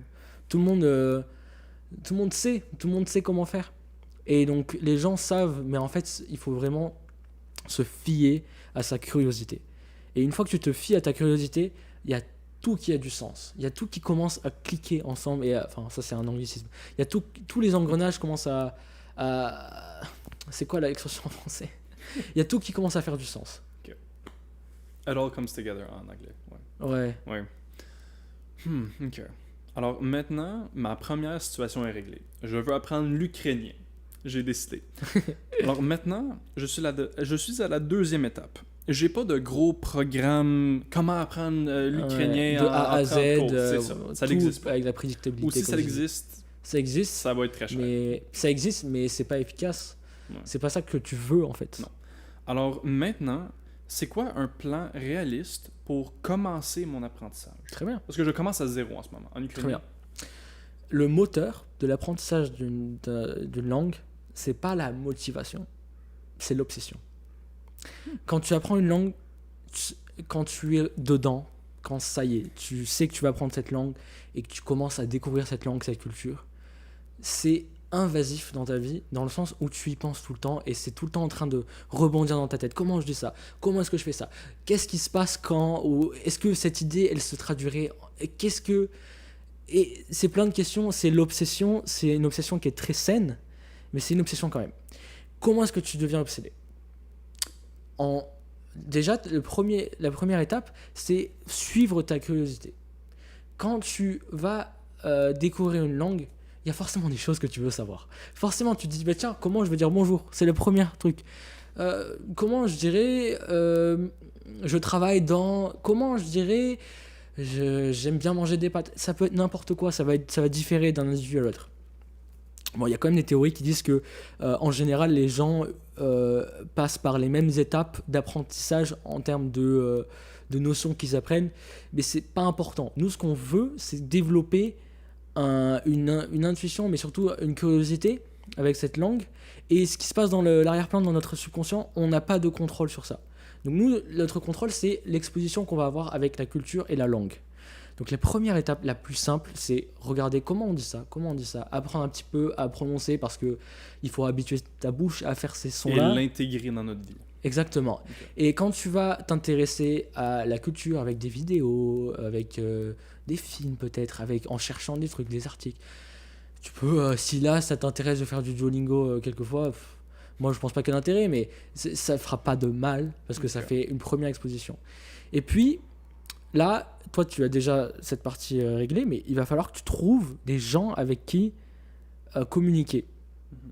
Et là, j'ai pas encore ma théorie qui est 100% béton et solide parce que c'est vrai que c'est compliqué de passer de ah tiens je suis curieux comment on dit ça à vraiment avoir un niveau qui te permet d'aller à l'encontre des gens. Il faut très peu pour aller communiquer avec des gens. Moi j'ai commencé à communiquer, je savais peu de choses, mais c'est vrai que il faut que j'arrive un petit peu à redéfinir un petit peu comment intégrer un tout petit peu de compréhension, comment intégrer un tout petit peu d'expression avant d'aller voir les gens. Mais tout ça, tu vas y arriver au bout d'un moment. C'est juste que moi, je ne sais pas comment te guider à travers cette phase, mais je te dis que si tu arrives à devenir obsédé, tu passeras cette phase sans problème. C'est sûr qu'il y a des optimisations que tu peux faire en te concentrant sur certains points et pas d'autres, mais en général, quand tu suis ton intuition, ta curiosité propre, ce qui est en fait ta motivation intrinsèque, là, tu vas réussir, et surtout si tu as des gens qui sont bilingues autour de toi. Et après, c'est trop facile. Après, c'est trop simple plutôt. Pas facile, c'est simple. Parce que tu vas juste passer du temps avec tes amis. C'est ça. Tu passes du temps avec tes amis. Tu essaies de trouver d'autres amis. C'est pas réducteur du tout. C'est juste, tu vas créer des expériences qui parlent à ton subconscient. Il faut que ton inconscient, il ait de la matière. Et c'est pas avec... les podcasts, c'est génial, mais il faut beaucoup plus de quantité pour avoir le même résultat que quelqu'un avec qui tu parles dans la vraie vie. Avec qui il y aura des enjeux quand tu parles. J'aime vraiment la distinction que c'est pas facile. C'est simple. C'est extrêmement pas facile, simple. C'est simple. Mais c'est tellement dur. En fait, tu vas tomber dans des moments où j'ai appelé ça dans mon dernier épisode de Come Think With Me, a fall drop. A fall drop, c'est quand tu penses savoir, quand tu sais un petit peu, tu sais parler. Et là, t'es gêné, c'est ça. Bloqué. Tu vas commencer à parler à la personne, c'est sûrement quelqu'un que tu vas rencontrer pour la première fois. Et là, tu sais pas quoi dire, tu sais pas ce que la personne te dit. Et là, fall drop, c'est vraiment comme dans les films, c'est oh mon Dieu, qu'est-ce qui se passe? Et là, t'as toutes les hormones qui commencent à arriver. Et mon Dieu, là, tu vas créer un lien émotionnel fort avec cette langue. Et même, ça va partir sur des belles amitiés après, ça va arriver aussi. C'est aussi intéressant parce que j'essaie de le voir de l'autre perspective. C'est comme justement, je peux expliquer un petit peu plus ce que je disais du 1, 2, 3, 5. Bien sûr, avec plaisir. Alors, le 1, c'est je veux apprendre un langage. Oui. Le 2, c'est l'inverse. Alors, si disons, on prend un côté de quelqu'un, on prend un côté de l'oreiller. Maintenant, on le tourne de l'autre côté. C'est le même oreiller, mais maintenant, c'est une deuxième face. C'est le reflet de l'autre côté. Alors, moi, je veux apprendre l'ukrainien. Mais les Ukrainiens qui sont venus ici, ils ont dû apprendre le français. Alors, j'essaie de le voir de leur perspective et je suis capable maintenant de faire des liens à leur perspective. Maintenant, entre nous deux, existe le mystère, la connexion entre les deux versions du... C'est pas 1 et 2, c'est 1 et 1. Ouais, c'est fluide. Avec quelque chose dans le milieu. Alors maintenant, avec la connexion des deux, je suis capable de comprendre c'était quoi leur obstacle, leur avantage, leur désavantage. Et ça me permet de créer une version pour moi aussi. Ça me donne de la confiance. Parce que maintenant, je me rappelle que c'était très difficile pour eux autres. Ils étaient très gênés, ils ne savaient pas les mots. Même hier, j'ai donné un lift. J'ai porté quelqu'un à leur maison après mon travail. Ah, ok. Et elle parlait... Ah oui, tu as amené en voiture. Oui. Okay. Et elle parlait pas vraiment anglais. Elle parlait pas français, mais elle parlait pas vraiment anglais. Alors, c'était très difficile. Elle se débrouillait. Elle s'est débrouillée. Et c'est ça que tu veux faire, ça. Toi. Et c'est beau que tu arrives à voir un peu de l'autre côté. Et en ce moment, je suis juste à 3. J'ai aucune idée c'est quoi 4, mais j'ai pas besoin de savoir. Tu vas vite le découvrir. 4, c'est quand toi, tu vas arriver à ça. Et puis, il y a aussi un aspect de... il va y avoir des émotions négatives. Tu crées des liens plus forts. En tout cas, c'est ce que les neuroscientifiques trouvent. C'est que tu crées des liens plus forts avec les émotions négatives, les expériences négatives. Ça va marquer un peu plus. Ben, c'est physiologique. Tu comprends ? Et faut pas prendre ça comme une mauvaise chose, faut pas prendre ça comme un échec. En fait, c'est une partie de l'apprentissage. C'est déjà, tu vas avoir plein de réalisations, tu vas comprendre un peu ce qui te manque. Et quand tu vas avoir ce qui te manque, là, tu vas pouvoir aller prendre pas un cours, mais prendre un tuteur. Bah, dis-moi, regarde, la dernière fois, j'étais avec mes amis, j'ai pas réussi à dire ça. Quand j'ai dit ça, ils sont pas moqués de moi, mais ils ont rigolé parce que je dis ça comme ça. Qu'est-ce qui s'est passé? C'est ça. Là, tu vas tu vas trouver des bénéfices tu vas avoir l'avantage. Tu vas tirer quelque chose des méthodes qui sont plus conscientes, comme j'appelle. Tu vois, t'as une voix devant toi et elle s'éclaire à chaque fois que t'as une nouvelle expérience. Oui, bien sûr. Et en fait, ce qui fait peur, c'est que quand tu es au point zéro, t'as une infinité de possibilités. C'est extrêmement complexe. Tu vois quelque chose que tu comprends pas, tu veux comprendre. En fait, tu penses aimer, mais en fait, tu sais pas ce que c'est. C'est-à-dire que tu dis, ah tiens, j'aimerais bien apprendre l'ukrainien, mais tu sais pas ce que c'est l'ukrainien. Et ça fait extrêmement peur. Et c'est pour ça que les gens se disent, je vais faire ce cours, je vais faire ça. Et c'est sûr que ça fait moins peur. Alors, parlant de peur, c'est quoi que je dois éviter? Ok. En fait, il n'y a pas grand-chose que tu dois éviter, mais... Ou prendre en considération. Prendre en considération, c'est juste... en fait, c'est un principe assez simple. Évite de prévoir. C'est juste ça que je dirais. Évite de dire, écoute, ce mois-ci, je vais apprendre le passé, le cas de l'accusatif, le cas du génitif. Non. Essaye de t'intéresser un peu à tout. C'est sûr que tu vas regarder des vidéos pour comprendre un peu comment ça marche. C'est sûr que ça va t'aider de savoir un peu plus la grammaire. Je ne veux pas mentir. Moi, j'ai un petit peu étudié la grammaire. Mais c'était vraiment poussé par ma curiosité et pas tiré par une trame que quelqu'un a fait pour moi. Tu comprends? Ouais. Donc évite de te dire je vais faire ça et je vais y arriver, parce que tu vas être déçu. Tu vas finir le cours et tu vas finalement tu parles pas. Et faut que ce soit personnalisé, mais fluide. C'est vraiment ça vient de toi. Ok. Authentique. Et puis il y a un truc aussi, je veux apporter cette nuance. Les gens disent je vais apprendre comme un enfant, comme un bébé. Ils disent je vais écouter plein, je vais juste écouter. Mais il y a deux choses. Deux contre-arguments à ça. Déjà, ça tourne autour du fait qu'ils comprennent pas trop comment les bébés apprennent. Déjà quand de base c'est compliqué à comprendre, mais tu peux regarder ça sous un autre point de vue que dire juste les bébés écoutent et puis au bout d'un moment ils parlent. Non. Déjà les bébés, dès qu'ils naissent, ils ont pas leur cerveau qui est fini. De 1.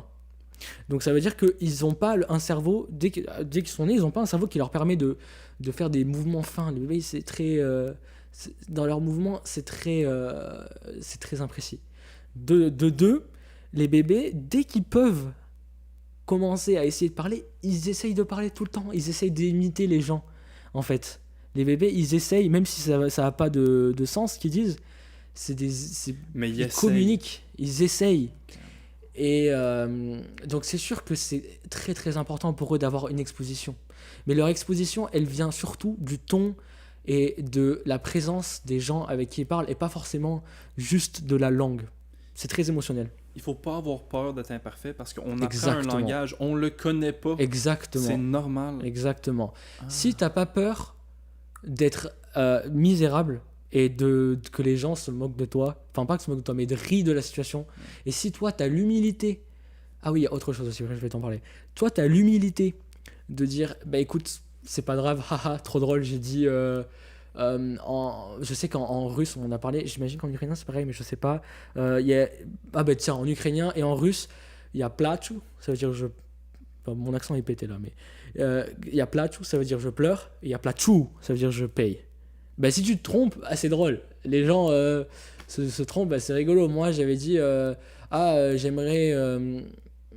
j'aimerais commander ça quand j'étais à un bar où c'était tenu par des Ukrainiens, et j'avais utilisé le mot orenduvat. Et orenduvat, ça veut dire louer, en mode je loue une voiture. Donc les gens ils se disent mais qu'est-ce que tu dis, ça n'a pas de sens. Donc on a rigolé.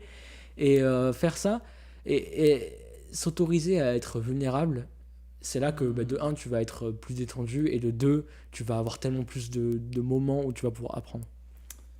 Il faut que le processus soit authentique. C'est exactement ça. T'as pas de trame.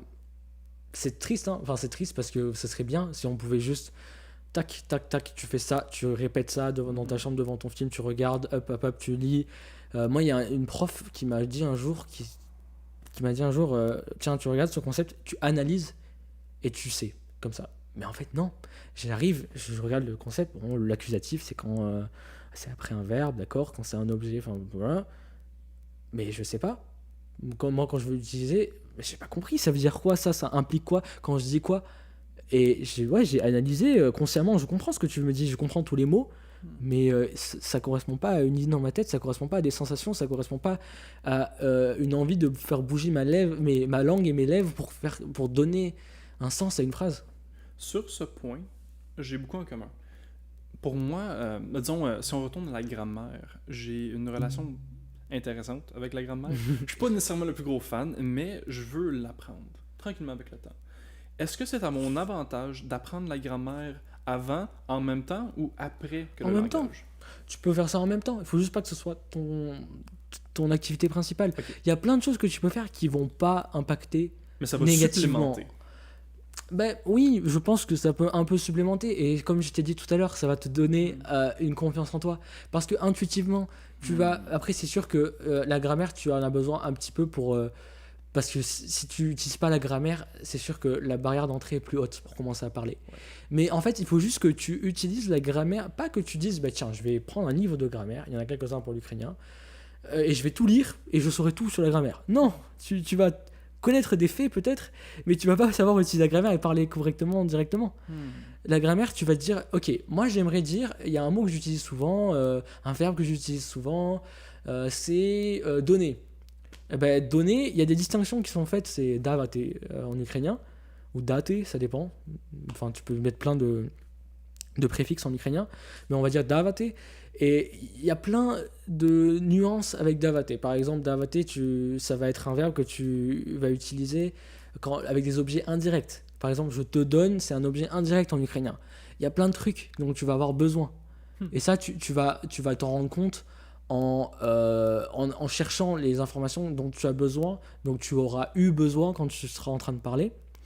Et c'est sûr que comprendre un peu le système de la grammaire, c'est très bien. Ça ne peut pas te faire du mal. Mais faire que de la grammaire, ça va pas te faire parler non plus. T'entendre dire ça m'aide beaucoup, parce que c'est toujours un petit stress pour moi apprendre un nouveau langage à cause de certains éléments qui me causent plus de difficultés. Et ça peut être une grosse barrière, c'est intimidant des fois quand il y a quelque chose que tu comprends pas. C'est très très intimidant, et très humiliant même. Ah oui. C'est très humiliant, mais ça fait partie du jeu. C'est ça le truc, c'est qu'il y a que ceux qui sont les plus résilients qui vont finir par parler. Même s'ils ont une méthode qui n'est pas bonne, si tu es assez résilient, au bout d'un moment, et si, je veux dire, après peut-être que tu as des limitations intellectuelles qui font que, mais si tu es à peu près normalement constitué et que tu arrives à te remettre assez en question, au bout d'un moment, tu vas parler. Peut-être pas au meilleur niveau, mais au bout d'un moment, tu vas parler. Ouais, okay. Je crois qu'on en avait déjà parlé, justement, durant nos longues conversations dans l'auto, dans la voiture. Mais j'ai un but dans ma vie d'apprendre 15 langages. Et je ne sais pas si je vais y arriver, mais je veux. Et c'est réaliste. Tant que j'ai un système, c'est ça. Tant que j'ai un système et j'ai une implication, j'ai une culture sociale, j'ai des personnes dans mon environnement, je peux pratiquer, je peux voyager dans le monde et m'inclure dans les cultures. 15 langages, c'est faisable. Oui. Je crois. Oui. Mais en fait, il n'y a pas de limite. C'est-à-dire que après, j'imagine que il doit y avoir une corrélation entre combien de relations sociales tu peux avoir assez proches, avec des gens avec qui tu es assez proche, et combien de langues tu peux vraiment connaître. Parce que, comme je t'ai dit tout à l'heure, une langue, quand je parle ukrainien, je m'exprime différemment. Je ne suis pas Luca Leandri. Il y a Luca Leandri. Je suis une autre personne. J'exprime des côtés de ma personnalité différemment. Donc c'est sûr, il doit y avoir une limite à ça, théorique. Mais là, quand j'ai appris ma 5e langue, bon, c'est sûr que je ne la connais pas encore parfaitement, mais je connais aucune langue parfaitement, mais je me suis pas dit, j'ai perdu un peu d'espagnol, c'est bête. Non, c'est exactement pareil. C'est sûr que des fois, si je dois passer de l'un à l'autre, je vais un peu galérer parce qu'il y a des mots, c'est les mêmes, mais ils sont pas dits pareil et ils sont pas exactement la même signification. Un exemple très, très concret, pronto. Pronto, en espagnol, pronto, c'est tôt. Pront, en portugais, ça veut dire prêt. Ok. C'est comme en français, ya, ça veut dire, c'est la contraction de il y a. en ukrainien, ça veut dire moi ou je. Et en espagnol, ça veut dire déjà. Donc tu vois, il y a plein de trucs comme ça, c'est sûr. C'est sûr qu'il va y avoir des trucs qui te font un peu galérer parce que c'est futile, c'est subtil. Mais c'est des opportunités pour la pratique. Ok. J'aime vraiment cette perspective. C'est moins intimidant comme concept et c'est plus. J'aime donner confiance aux gens, je leur dis. Ça, tu vas y arriver. Franchement, ne te dis pas il faut que j'y arrive en 3 mois, 6 mois, sinon je vais jamais y arriver. C'est très fluide. Il y a un concept que James Clear aborde dans son livre. Même il y a plein de concepts comme ça, mais celui-là en particulier, je l'ai bien aimé dans son livre Atomic Habits. Il dit quand tu as un glaçon que tu veux faire fondre, on va dire il est à moins 20 degrés au début, et la glace fond à 0 degré. Si tu prends ton glaçon de moins 20 à moins 5, t'as fait une belle partie du chemin quand même. Mais il sera toujours. T'es pas loin, t'es presque, mais il sera toujours gelé ton glaçon. Et tu t'en rends pas compte. Et c'est très vrai avec les langues. Tu ne peux pas savoir quel est toi-même, exactement ton niveau. Tu as des marqueurs qui te montrent, ok, j'ai passé une demi-heure à parler avec cette personne et elle a tout compris, ça veut dire que c'est ça comme niveau. Mais toi, en écoutant ton niveau, tu peux pas savoir exactement quel niveau tu as. Tu as besoin que quelqu'un te dise, ou tu as besoin de marqueurs. Et encore, c'est dur à interpréter. Okay. Donc, aie confiance. Un très beau message. Et je vais certainement le mettre en valeur. J'ai beaucoup d'opportunités pour apprendre des langages et j'aimerais pas gaspiller mon opportunité. Parce qu'en ce moment, quelque chose que j'ai malheureusement fait, je voulais apprendre l'ukrainien et après ça, j'ai été déçu que c'était tellement difficile dans ma situation de la manière que je le faisais. Alors j'ai abandonné l'ukrainien, j'ai décidé le russe, c'est plus mainstream, c'est plus courant. Oui. Et j'ai commencé le russe, mais j'avais plus la passion. Je voulais apprendre le russe, je voulais parler avec mes compatriotes. Tu veux parler avec, dans une autre langue, je comprends cette approche. C'est merveilleux, tu vas pouvoir utiliser une autre langue. C'est fou comme concept. Oh, absolument. Quand tu y penses, tu changes complètement de système et tu dis des mots que tu connaissais pas avant, des sons que tu aurais jamais dit. C'est fou. Mais c'est pas ça qui va te faire apprendre. C'est sûr que la performance en telle, elle est géniale. Mais c'est triste à dire, mais c'est pas super humain apprendre une langue.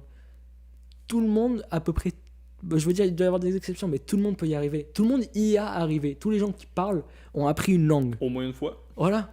Donc, je veux dire, tu peux pas arriver à aborder la chose, d'après moi, avec un point de vue, tiens, c'est une performance, je veux me démarquer des autres, je veux m'élever socialement. Oui, c'est sûr que tu as des conséquences comme ça, mais si tu le fais pour ça, c'est dommage. Et puis surtout, tu vas voir que tu vas avoir des grosses barrières que tu vas pas réussir à surmonter parce que tu n'auras pas l'obsession. Et l'obsession, c'est une source d'énergie qui est presque inépuisable. Moi, je suis obsédé par l'apprentissage de langue. Ça me dérange pas de faire un podcast de 1h30 en parlant de c'est quoi apprendre une langue. Vraiment, c'est génial, j'adore. Mais quand tu as commencé à parler d'obsession, ça m'a fait penser à mon frère. Parce que lui est obsédé par les langages. Aussi. Ah, génial. Et en ce moment, il est en train d'apprendre le latin et l'allemand. Et je pense un autre langage en même temps. Mais pour lui, l'allemand, c'était un de ses premiers langages qu'il voulait vraiment apprendre indépendamment. Et une fois qu'il était confortable, il a changé tous les langages sur son cellulaire, son ordinateur, c'est tout en allemand. Ouais, quand il m'envoie quand il m'envoie des c'est quoi screenshot en français? Des captures d'écran. Quand il prend une capture d'écran puis il me l'envoie, tout sur Google Maps, c'est tout en allemand. C'est l'exposition forcée, c'est cool. Et il est obsédé. Il est obsédé. C'est génial. Et j'imagine que lui, même s'il pense pas exactement comme moi, il a dû avoir dans son parcours des gens, des moments où il a été confronté, il a eu ce fall drop moment, comme je disais, ce moment de chute libre où il s'est dit merde, je sais pas parler, j'arrive pas. Je suis sûr que dans ses expériences, il y a eu de ça, même si les gens pensent pas comme moi. Je suis sûr qu'en cherchant assez, ils trouveraient sûrement. Parce que c'est des choses qui sont que je parle de choses qui sont vraiment je me mouille pas trop en fait, je dis des choses, je décris un peu ce que je vois et j'essaie de faire du sens avec le peu de neurosciences que je connais, j'essaie de comprendre des trucs. Donc c'est sûr que tu peux dire non, apprendre une langue, il faut le faire assez consciemment, tout ça, mais tu peux pas nier qu'au bout d'un moment tu vas vivre ce dont je parle, enfin j'espère. Non, à date, tout ce que tu dis, ça résonne, je comprends pourquoi que tu le dis et ça fait de sens. c'est vraiment... Il y a tellement d'implications.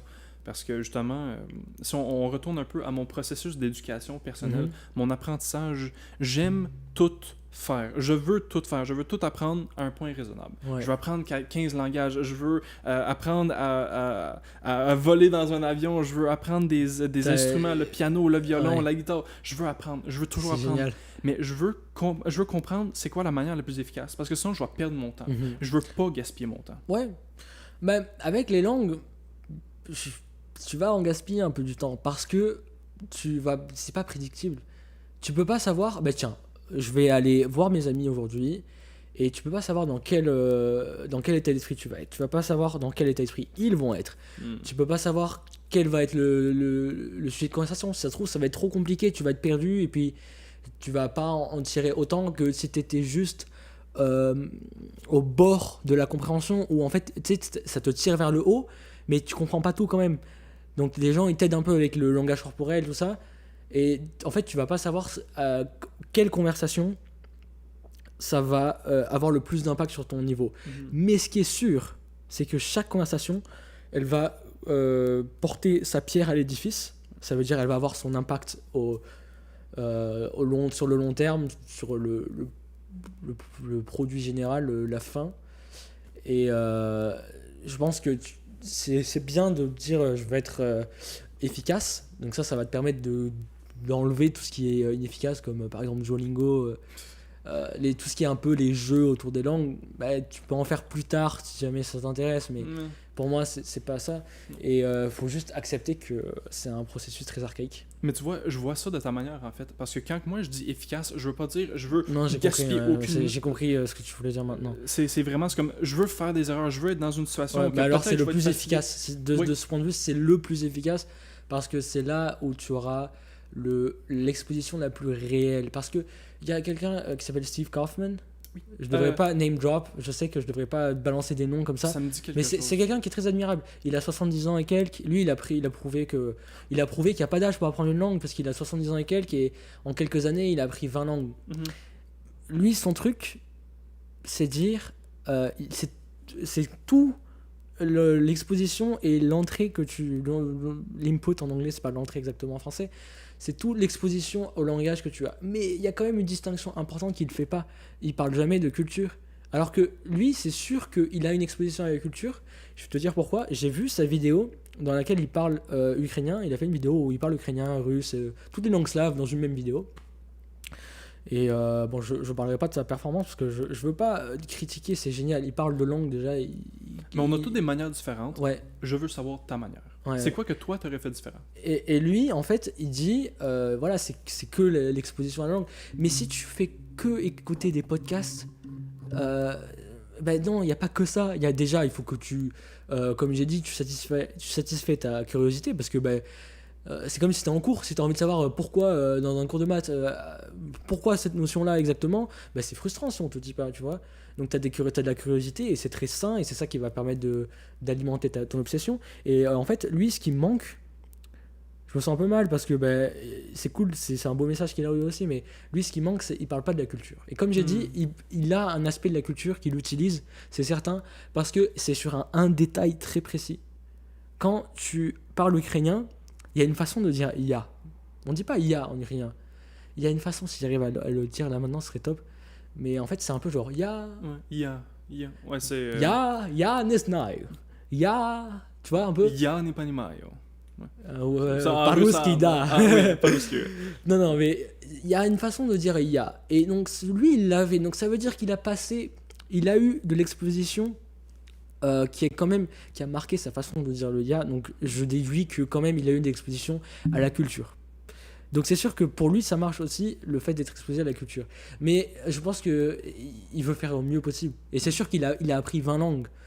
Mais bon, je pense pas que les 20 il les maîtrise très bien, mais c'est énorme, 20 langues. Oh ouais. Donc c'est sûr qu'il a des idées qui sont très vraies, il a des compétences qui sont très impressionnantes. Mais il y a aussi un autre aspect, je me sens un peu mal de dire ça, mais je vais le dire. Il a un business. C'est con, mais il a un business. Il a un. Ah oui. Il a un service en ligne que les gens payent pour apprendre les langues. Donc forcément, son message, il est attaché à sa marque, même s'il le fait pas exprès. Donc c'est là où je me dis, je veux me détacher de tout le reste de l'industrie, faire ma propre marque, mon authenticité, et je veux dans le futur créer des expériences scientifiques qui soient détachées de tout ce que je dis. Non, on va dire, on va mettre des gens dans ces conditions, on va leur mettre des micros, je sais pas, les mettre dans la nature, et pour avoir des données, pour vraiment montrer que ce que je dis, c'est vrai, parce que moi, c'est mon expérience, c'est mon l'observation que j'ai des autres. Est-ce que c'est vrai ? Non, il n'y a pas de science. Tu comprends ce que je veux dire ? 100%. Et t'entendre dire ça, ça me ramène à notre conversation dans la voiture en novembre. Ouais. C'est exactement ça qu'on parlait.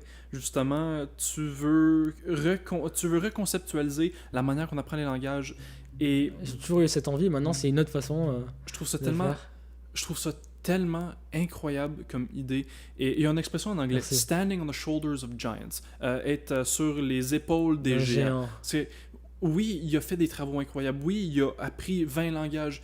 Mais s'il y a quelque chose qui fait que toi, tu ferais pas ou tu ferais différemment, t'as pas besoin d'avoir honte tant que tu le fais avec respect. C'est ça. Ah oui, voilà, c'est ça. J'ai un immense respect pour lui. J'adorerais parler avec lui, l'interviewer, tout ça. Ça m'intéresserait beaucoup. Mais déjà, je pense que moi, même tout ce que je dis, il y a forcément des choses où je vais revenir plus tard et dire bah non, ça je me suis trompé. Mais c'est pour ça que je reste un peu dans le conceptuel. Et c'est là où mes expériences futures, ça va m'aider. Déjà, il y a des expériences que je vais faire sur moi, où je vais plus documenter. Et quand j'aurai l'influence nécessaire, je veux faire des expériences où les gens partent de rien, aucune exposition à une langue. Et je veux avoir un suivi subjectif et objectif des performances et de leur ressenti à eux. J'aimerais te lancer une idée théorique. Ouais, avec plaisir. J'ai beaucoup de projets, on va pas en discuter, mais il y en a un en particulier que je sais pas où j'aimerais commencer, et ce serait dans peut-être 10-15 ans minimum, mais j'aimerais que tu m'aides à créer la base, la fondation. Ok. Je trouve qu'en ce moment, l'apprentissage du langage s'est fait d'une manière... C'est en plein essor déjà. Ouais, en ce moment, les systèmes qu'on a en place pour apprendre le langage, c'est semi-efficace. On comprend la base, mais je suis d'accord avec toi. On est correct, mais je veux être incroyable. Ouais, c'est vrai qu'il y a des gens qui arrivent à apprendre des langues avec les méthodes actuelles, donc Duolingo, tout ça. Il y en a des gens. Mais est-ce que c'est une corrélation ou une cause à effet ? Ouais. Je crois que c'est fonctionnel. Notre système est fonctionnel et à cause, malheureusement, du marché où qu'on est, je connais ça en anglais, late stage capitalism. Le capitalisme dans la dernière... en phase terminale. C'est ça. C'est éventuellement, t'as le contrôle du marché au total. Et t'as maintenant 3 ou 4 monopolies qui contrôlent le système et ils ont toutes une raison de ne pas vouloir investir dans la recherche, dans l'investissement. C'est vrai. Complètement. On est fonctionnel et on a arrêté à fonctionnel. Parce que c'est le plus monétisable. Oui. En fait, quand tu dis pas tout aux gens, tout ce qu'on sait, c'est sûr qu'il y a des gens qui le savent, ce que je dis. Enfin, je suis sûr que je suis pas le seul. Enfin, ce serait trop de dire il y a que moi qui ai pensé à ça. Mais est-ce que c'est monétisable ? Pas tellement. Enfin, je peux faire des services de coaching, je peux faire des vidéos YouTube. Sois pas tant sûr. Mais... Sois pas tant sûr. Ah ouais, tu me challenges dans cette idée, tu me défies. Oh, 100%. Parce que on pourrait avoir la même conversation qu'on a eue en novembre. Oh, tu peux devenir extrêmement riche. C'est pas mon but du tout. Non, je le sais. Ouais. Et c'est pour ça justement c'est un potentiel de carrière, mais non. C'est pour ça que je veux t'aider. Parce que non, mais j'ai rencontré beaucoup de personnes avec des gros projets qui veulent changer le monde, qui veulent aller dans la politique. Mais normalement, c'est je veux du pouvoir, je veux de l'autorité, je veux du contrôle, je veux m'acheter une belle maison. C'est jamais je suis passionné et ma passion va être mon succès et le succès va représenter aussi de l'argent. Parce que l'affaire, c'est pour que tu aies du succès, tu as besoin de l'argent. Tu as besoin de l'argent pour avoir une entreprise. Pas de fondation, de financement. C'est ça. Tu as besoin d'être capable, d'après ça, d'innover sur ton premier projet et de créer beaucoup plus de choses. Parce que tu es capable de faire beaucoup plus que juste un programme d'apprentissage de langue. Ouais, c'est ça dont je me suis rendu compte après novembre.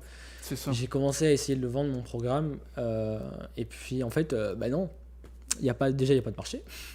En tout cas, je l'ai pas trouvé. Et surtout, je me suis dit, mais est-ce que moi, si j'avais ça pour une autre langue, je pensais réussir à apprendre? Mais en fait, non. Quand je réfléchissais à ce qui vraiment me faisait apprendre, c'était pas ça. Ouais. Et c'est sûr que c'est cool d'avoir la liberté de se dire, bah écoute, demain, je peux changer de direction totale parce que mon but, c'est d'innover dans cette direction-là, c'est d'innover dans ce domaine pour qu'on comprenne mieux. Ben, en plus, ça peut nous aider à comprendre un peu plus les cultures, un peu plus le cerveau. Bon, c'est assez ambitieux de dire ça, mais c'est sûr que les langues, c'est une fonction à part entière dans notre cerveau. C'est pas juste la fonction moteur qui fait plein de trucs. Non, non. Les langues, c'est quelque chose dans notre cerveau qu'on peut altérer en ayant un traumatisme crânien. Et d'ailleurs, si tu regardes les IRM des bébés, le moment où ils apprennent une langue, c'est là où le cerveau il est en boum. Tu regardes l'IRM, tu vois la transition à 2 ans, là où tu commences à parler. C'est fou parce que tu commences à développer ta pensée en même temps. Il y a des écrivains c'est un principe qui est assez connu, c'est si tu sais pas écrire, tu sais pas lire, tu sais pas penser. Et ben ça part aussi avec la langue, donc c'est vraiment pour ça que je te rejoins sur ça, je veux faire la différence en fait sur l'apprentissage de langue et sur les langues en général. J'imagine que tu sais c'est quoi l'espéranto, pas l'espéranto, l'espéranto, la langue. L'espéranto, oui, la langue. C'est très particulier. Ouais. C'est très particulier, oui. Mais je pense qu'ils ont oublié quelque chose. Ah. En fait, ils ont oublié quelques petites choses. Le langage doit évoluer, je crois. C'est comme en ce moment, les langages qu'on utilise sont très passionnants, mais sont inefficaces. Les langages? En ce moment, les langages sont inefficaces. Tu parles des langages qu'on crée, comme l'espéranto, les langues fictives, ou les langues en général? L'espéranto, c'est notre essai d'améliorer un langage qui a des bases très variées. Après ça, ils se sont reconnectés, ça a mêlé des différentes cultures. Alors en ce moment, c'est comme... tu sais, toutes les vidéos sur TikTok, c'est comme, ah oui, 5, c'est comme en français, il y a tellement de petits mots en anglais que tu peux traduire en 5. Alors après ça, tu es capable d'avoir une phrase qui grammatiquement marche, mais c'est le mot 5 comme 16 fois de suite. Ouais. C'est 500. Éventuellement, on arrive à un point que le langage, c'est trop complexe, c'est trop changé, c'est trop modifié, et ça fait des milliers d'années que nos langages s'intermêlent. Alors, éventuellement, on a des langages qui sont très structurés, qui ont beaucoup de grammaire, des règles, qui sont très phonétiques. Mais... ils sont structurés, mais il y a quand même plein d'exceptions. C'est ça. C'est pour ça qu'on crée les exceptions. Et en plus, ce qu'il n'y avait pas dans la culture quand ils ont créé l'espéranto, j'oublie le nom, toujours. L'espéranto, c'est ça? Oui. Quand ils ont essayé de créer l'espéranto, le langage universel, le langage qui est très facile à apprendre, ils ont oublié quelque chose parce que c'était pas dans la culture. En ce moment, on met de plus en plus en valeur l'idée qu'on a certaines personnes qui sont nées avec des déficiences, que ça soit sévère ou léger, que ça soit de TDAH, que ça soit la dyslexie, que ça soit de l'autisme. C'est comme... c'est très difficile d'apprendre l'anglais ou le français quand c'est ta deuxième langue, troisième langue, parce que ça marche peut-être pas avec les règles grammaticales de ta version. C'est pas phonétique comme langage. Ça fait aucun sens de leur perspective. C'est vrai. Alors, moi, je me demande, est-ce qu'il y a une manière de créer un langage qui est compréhensible, qui est capable de unir des traits? C'est comme l'allemand, c'est très...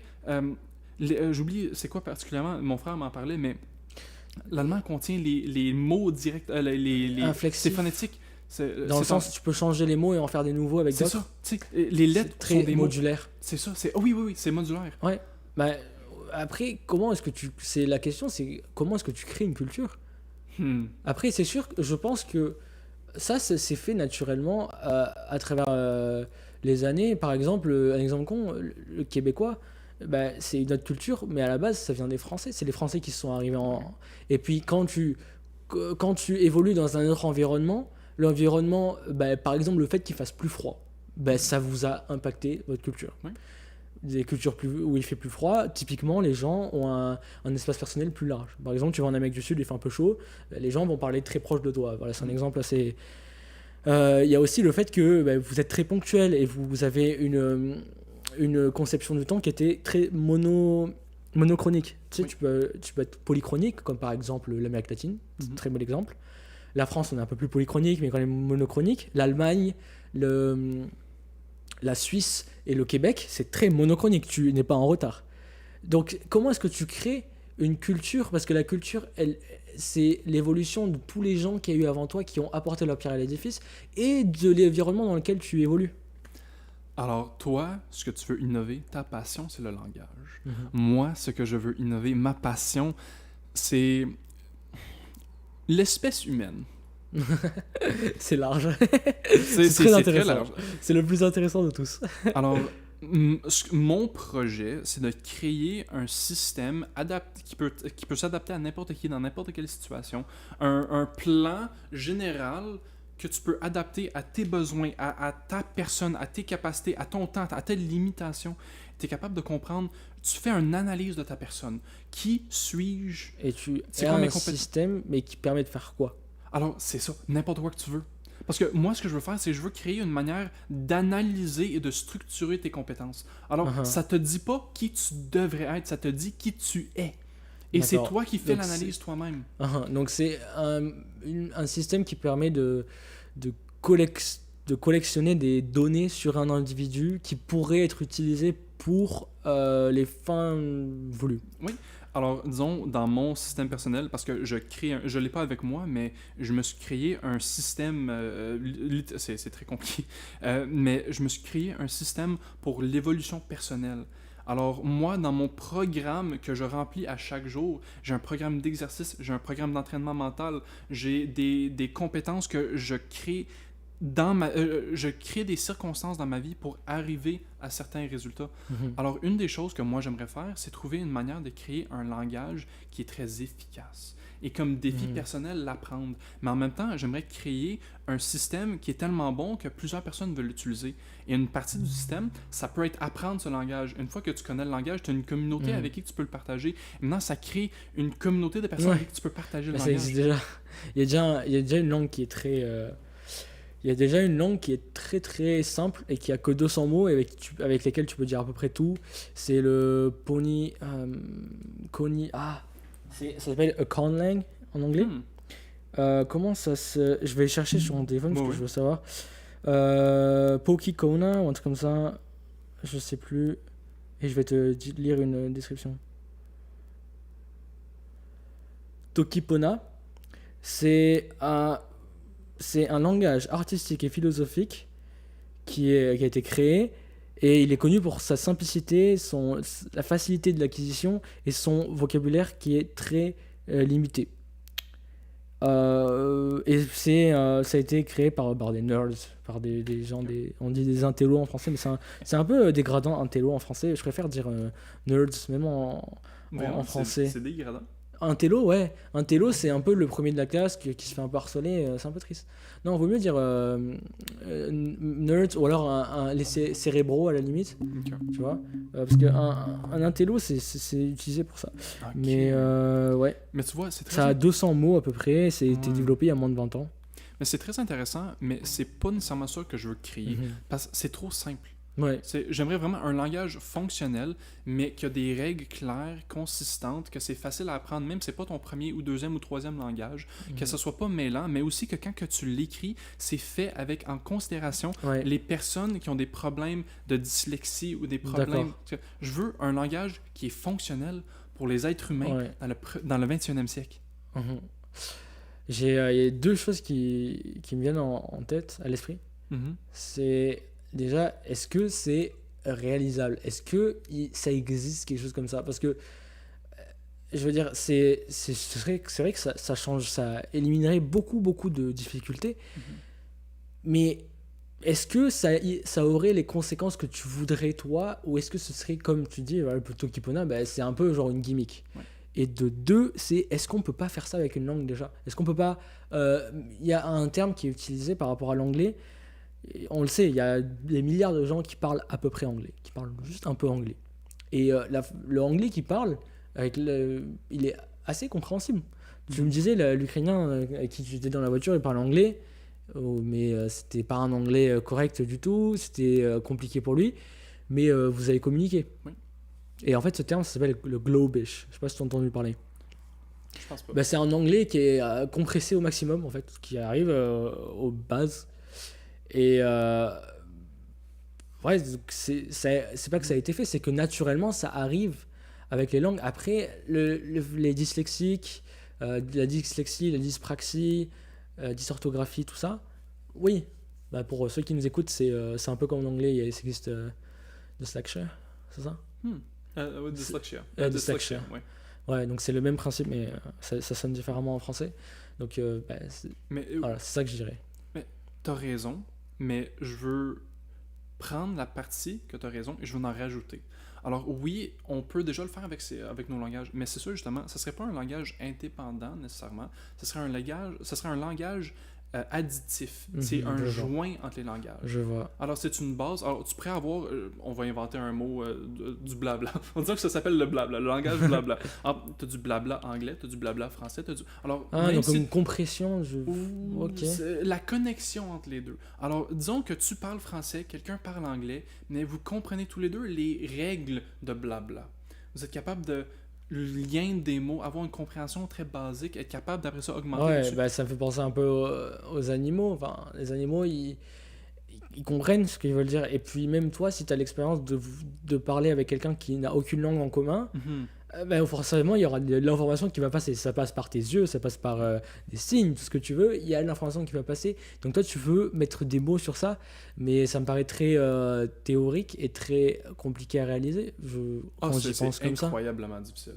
Quand j'y pense comme ça, parce que finalement, Mais j'aurais besoin des personnes beaucoup plus quels intelligentes accents, que moi. Quel accent, quelle prononciation. Parce que la langue, ça défie quelques aspects de la langue qui sont vraiment, je trouve, très intrinsèques. Et en anglais, il y a le mot... j'ai oublié quel mot, je commence un peu fatigué. Mais des aspects de la langue qui sont très fondamentaux. Et c'est que c'est quelque chose de fluide. Ça veut dire que c'est pas pareil qu'il y a 5 ans, ça sera pas pareil que dans 5 ans.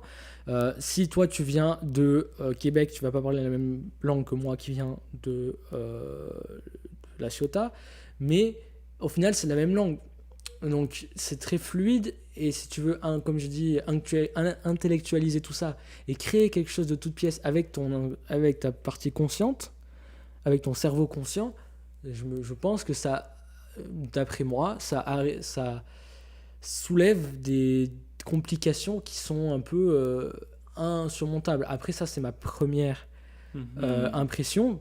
Peut-être que j'ai pas complètement compris ce que tu voulais dire. Peut-être qu'il y a des limitations qui peuvent être évitées. Mais voilà, c'est un peu ça l'idée que j'en ai. Ok, je comprends. Mais en même temps, je pense que je dois être au clair aussi. Je ne comprends pas ce que je dis. Okay. Mais c'est très intéressant, donc on part en freestyle. Oui, parce que c'est une idée, parce que j'ai beaucoup de plans concrets, des choses que je me considère expert dans mon sujet, mais le langage, je connais presque rien. Mais j'ai une idée que j'aimerais explorer, et mon apprentissage de langage va me donner l'information que j'ai besoin. Et je pense que dans les deux sens, tu vas en comprendre plus quand toi tu vas parler une autre langue, une troisième, même si en parlant deux langues, déjà tu comprends beaucoup de choses que la plupart des gens ne comprennent pas s'ils parlent qu'une langue. Et surtout quand tu vas essayer de penser à un concept comme ça, en fait, je pense qu'il y a un peu du raisonnement par l'absurde. Est-ce que tu as déjà raisonné par l'absurde? Tu sais ce que c'est ou pas? C'est un raisonnement scientifique, ou mathématique même, où tu démontres quelque chose en faisant comme si c'était vrai. Est-ce qu'il y a un exemple concret? C'est tellement compliqué, et puis là je commence un peu à fatiguer, mais mathématiquement, c'est quand par exemple tu prends un concept et tu dis si ça c'est vrai, ça implique que ça implique que ça implique que ça, jusqu'à ce que ça implique quelque chose qui soit fondamental. C'est-à-dire 1 n'est pas égal à 2, c'est pas vrai, du coup ça remonte tout en haut, hop, l'insertion, ça s'appelle, l'assertion première est fausse. Donc la théorie, l'hypothèse première est fausse, pour simplifier un peu. Donc je pense que en te frottant à des problèmes aussi complexes, aussi complexe, c'est ça.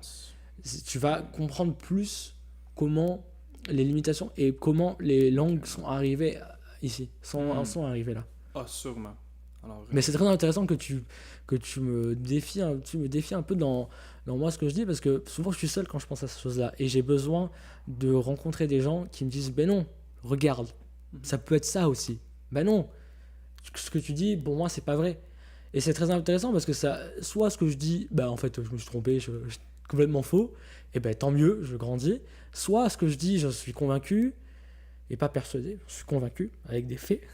Et j'arrive à y réfléchir et à trouver des contre-arguments qui sont solides, et ça me fait avancer dans mon sens. Mais après, c'est vrai que c'est une science personnelle, c'est pas... Je fais pas de la linguistique, je peux pas avoir la prétention de dire que je fais des linguistiques parce que pour l'instant je fais pas d'études, dans le sens je fais pas de recherche personnelle avec des données, tout ça.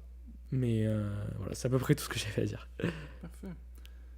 Alors, tu m'as donné beaucoup à penser et je vais y réfléchir pendant longtemps. Ouais, je pense qu'on arrive à une fin naturelle, ce podcast hors série. J'aime à penser qu'il y a des gens qui vont regarder en entier.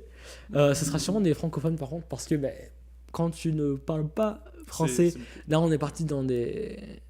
C'est vraiment le test ultime. Si tu peux suivre tout ce qu'on dit, déjà si t'es francophone et que tu suis tout ce qu'on dit, t'es vraiment vraiment loin dans le français, t'es fort, et dans la pensée même.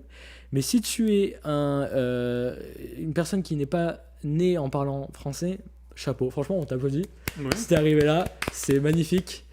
Donc voilà, c'était super intéressant. Pour revenir un peu sur ce qu'on a dit, on est parti de qui tu étais, de qui tu voulais être, de tes projets, d'où tu venais, du fait que tu parlais anglais et que tu es francophone mais en fait t'es anglophone, t'es un peu les deux et donc ta situation est complexe. C'est un mélange.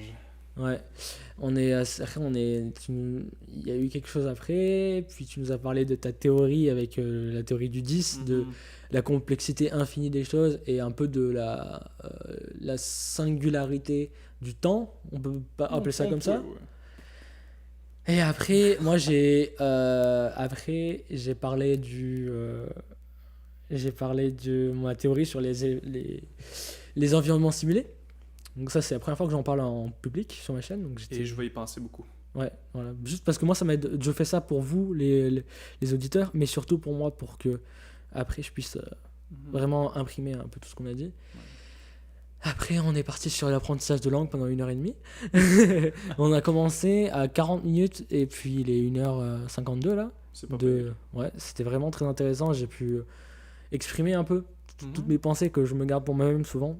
Et des fois, des pensées dont j'avais déjà parlé sur ma chaîne YouTube, mais j'ai eu le temps, ça m'a vraiment fait plaisir de me laisser penser librement et d'avoir quelqu'un qui écoute. Bravo, tu es vraiment quelqu'un qui écoute super bien. Tu m'inspires beaucoup, tu es super fort pour ça. Tu écoutes bien et tu inspires bien. Et voilà, on en est là. Hein. Est-ce que je pourrais laisser un petit message pour Avec plaisir, tu as autant carte blanche. Un auteur. La raison que dans le début, j'avais demandé, c'est qui nous écoute? C'est parce que, oui, je suis sur un podcast pour parler avec Lucas, mais en même temps, je suis ici pour vous. La raison qu'il m'a invité, c'est parce qu'il veut partager l'apprentissage, le cheminement et aussi avoir plus d'exposition à différents types de langages, de culture perspectives. Française, francophone. C'est ça. Et mon évolution personnelle, ça a été très intéressant, comme on en a discuté. Si vous êtes encore ici, encore une fois, je vous félicite. Vous êtes prêts à vraiment à être défiés. C'est admirable. Ouais, parce qu'on est parti dans des discussions qui sont très farfelues, on peut le dire. Même avec l'apprentissage de langue, c'est très poussé, c'est très...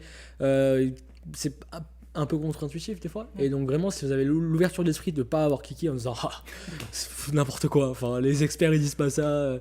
c'est n'importe quoi, franchement ça veut dire que vous aussi vous avez un peu pas la graine, oui on peut dire la graine en français, vous avez envie de comprendre les choses et vous êtes ouvert à des théories de ça, donc franchement c'est admirable. Une semence de curiosité. C'est ça. Ouais.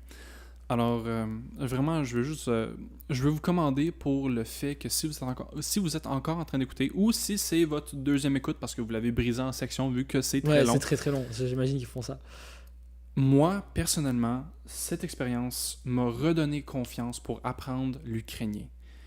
Et je crois que c'est très réaliste de dire que les choses que moi j'ai appris, les mesures que j'ai mis en place, la structure que j'ai appris pour après ça exécuter, ça m'a donné beaucoup de confiance et j'avais très peur. J'étais pas prêt à l'admettre, mais j'avais peur. Et c'est normal. C'est complètement normal. Et ça fait 1 mois que j'évite le russe.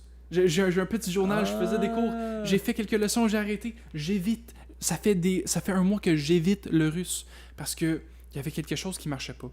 Mais cette conversation, il y a un clic. Ça me fait vraiment plaisir, je suis ému. Alors, c'est vraiment content de partager ma science personnelle. Ouais. J'appelle ça une science parce que il y a des hypothèses, il y a des théories, même si je documente pas assez. Pour l'instant, c'est très fluide et j'aime appeler ça une science parce que pour moi, je suis un petit peu le schéma scientifique de hypothèse, test, conclusion, corrélation ou cause à effet. Tu vois, donc, merci beaucoup d'avoir été ouvert aussi. Il y a beaucoup de gens avec qui je parle et qui ne sont pas ouverts au fait que les méthodes traditionnelles sont peut-être pas les plus optimales et parfois créer un peu pas du mal mais de la souffrance un peu pas nécessaire ou pas au bon endroit. Mais voilà, merci beaucoup pour ces expériences. La philosophie de chercher l'inconfort. j'en ai parlé dans le podcast. Attention au micro. Ah oui, c'est... Juste pour je être à le l'aise. porte sur moi en tout temps. C'est c'est un éclair, justement, un Seeker Bolt. Et ça représente 3 choses. Chercher l'inconfort, dire oui aux expériences et de choisir l'amour au-dessus de la peur. C'est ça. Ouais. Love over fear. Ouais, love fear. Alors, pour moi, je le porte à chaque jour. Je l'enlève seulement pour me laver. Et c'est beau. c'est très personnel. Parce que je comprends que je suis un être imparfait, mais je veux m'améliorer et je suis prêt à faire face à l'inconfort. Mais bravo je à vous toi. invite à faire la même chose. Bravo à toi. C'est des très belles paroles sur lequel finir. sur lequel finir. C'était une expérience humaine et intellectuelle poussée. Waouh, c'était incroyable. Merci Alex. N'importe quand. Ouais, ça avec plaisir. On pourra toujours refaire ça quand on aura un peu plus de matière. Parce que là, on est parti pour réfléchir tous les deux. Merci beaucoup de nous avoir regardés. C'était un hors-série, donc je sais pas comment je vais l'appeler. Mais c'est sûr qu'il sera sur ma chaîne. Et voilà, continuez à apprendre des langues. Continuez à vous améliorer. N'ayez pas peur avoir peur. C'est dur à dire, mais c'est fou de dire ça. Mais n'ayez pas peur d'avoir peur. Et merci. Au revoir. À bientôt. C'est ma phrase de fin tout le temps. À bientôt.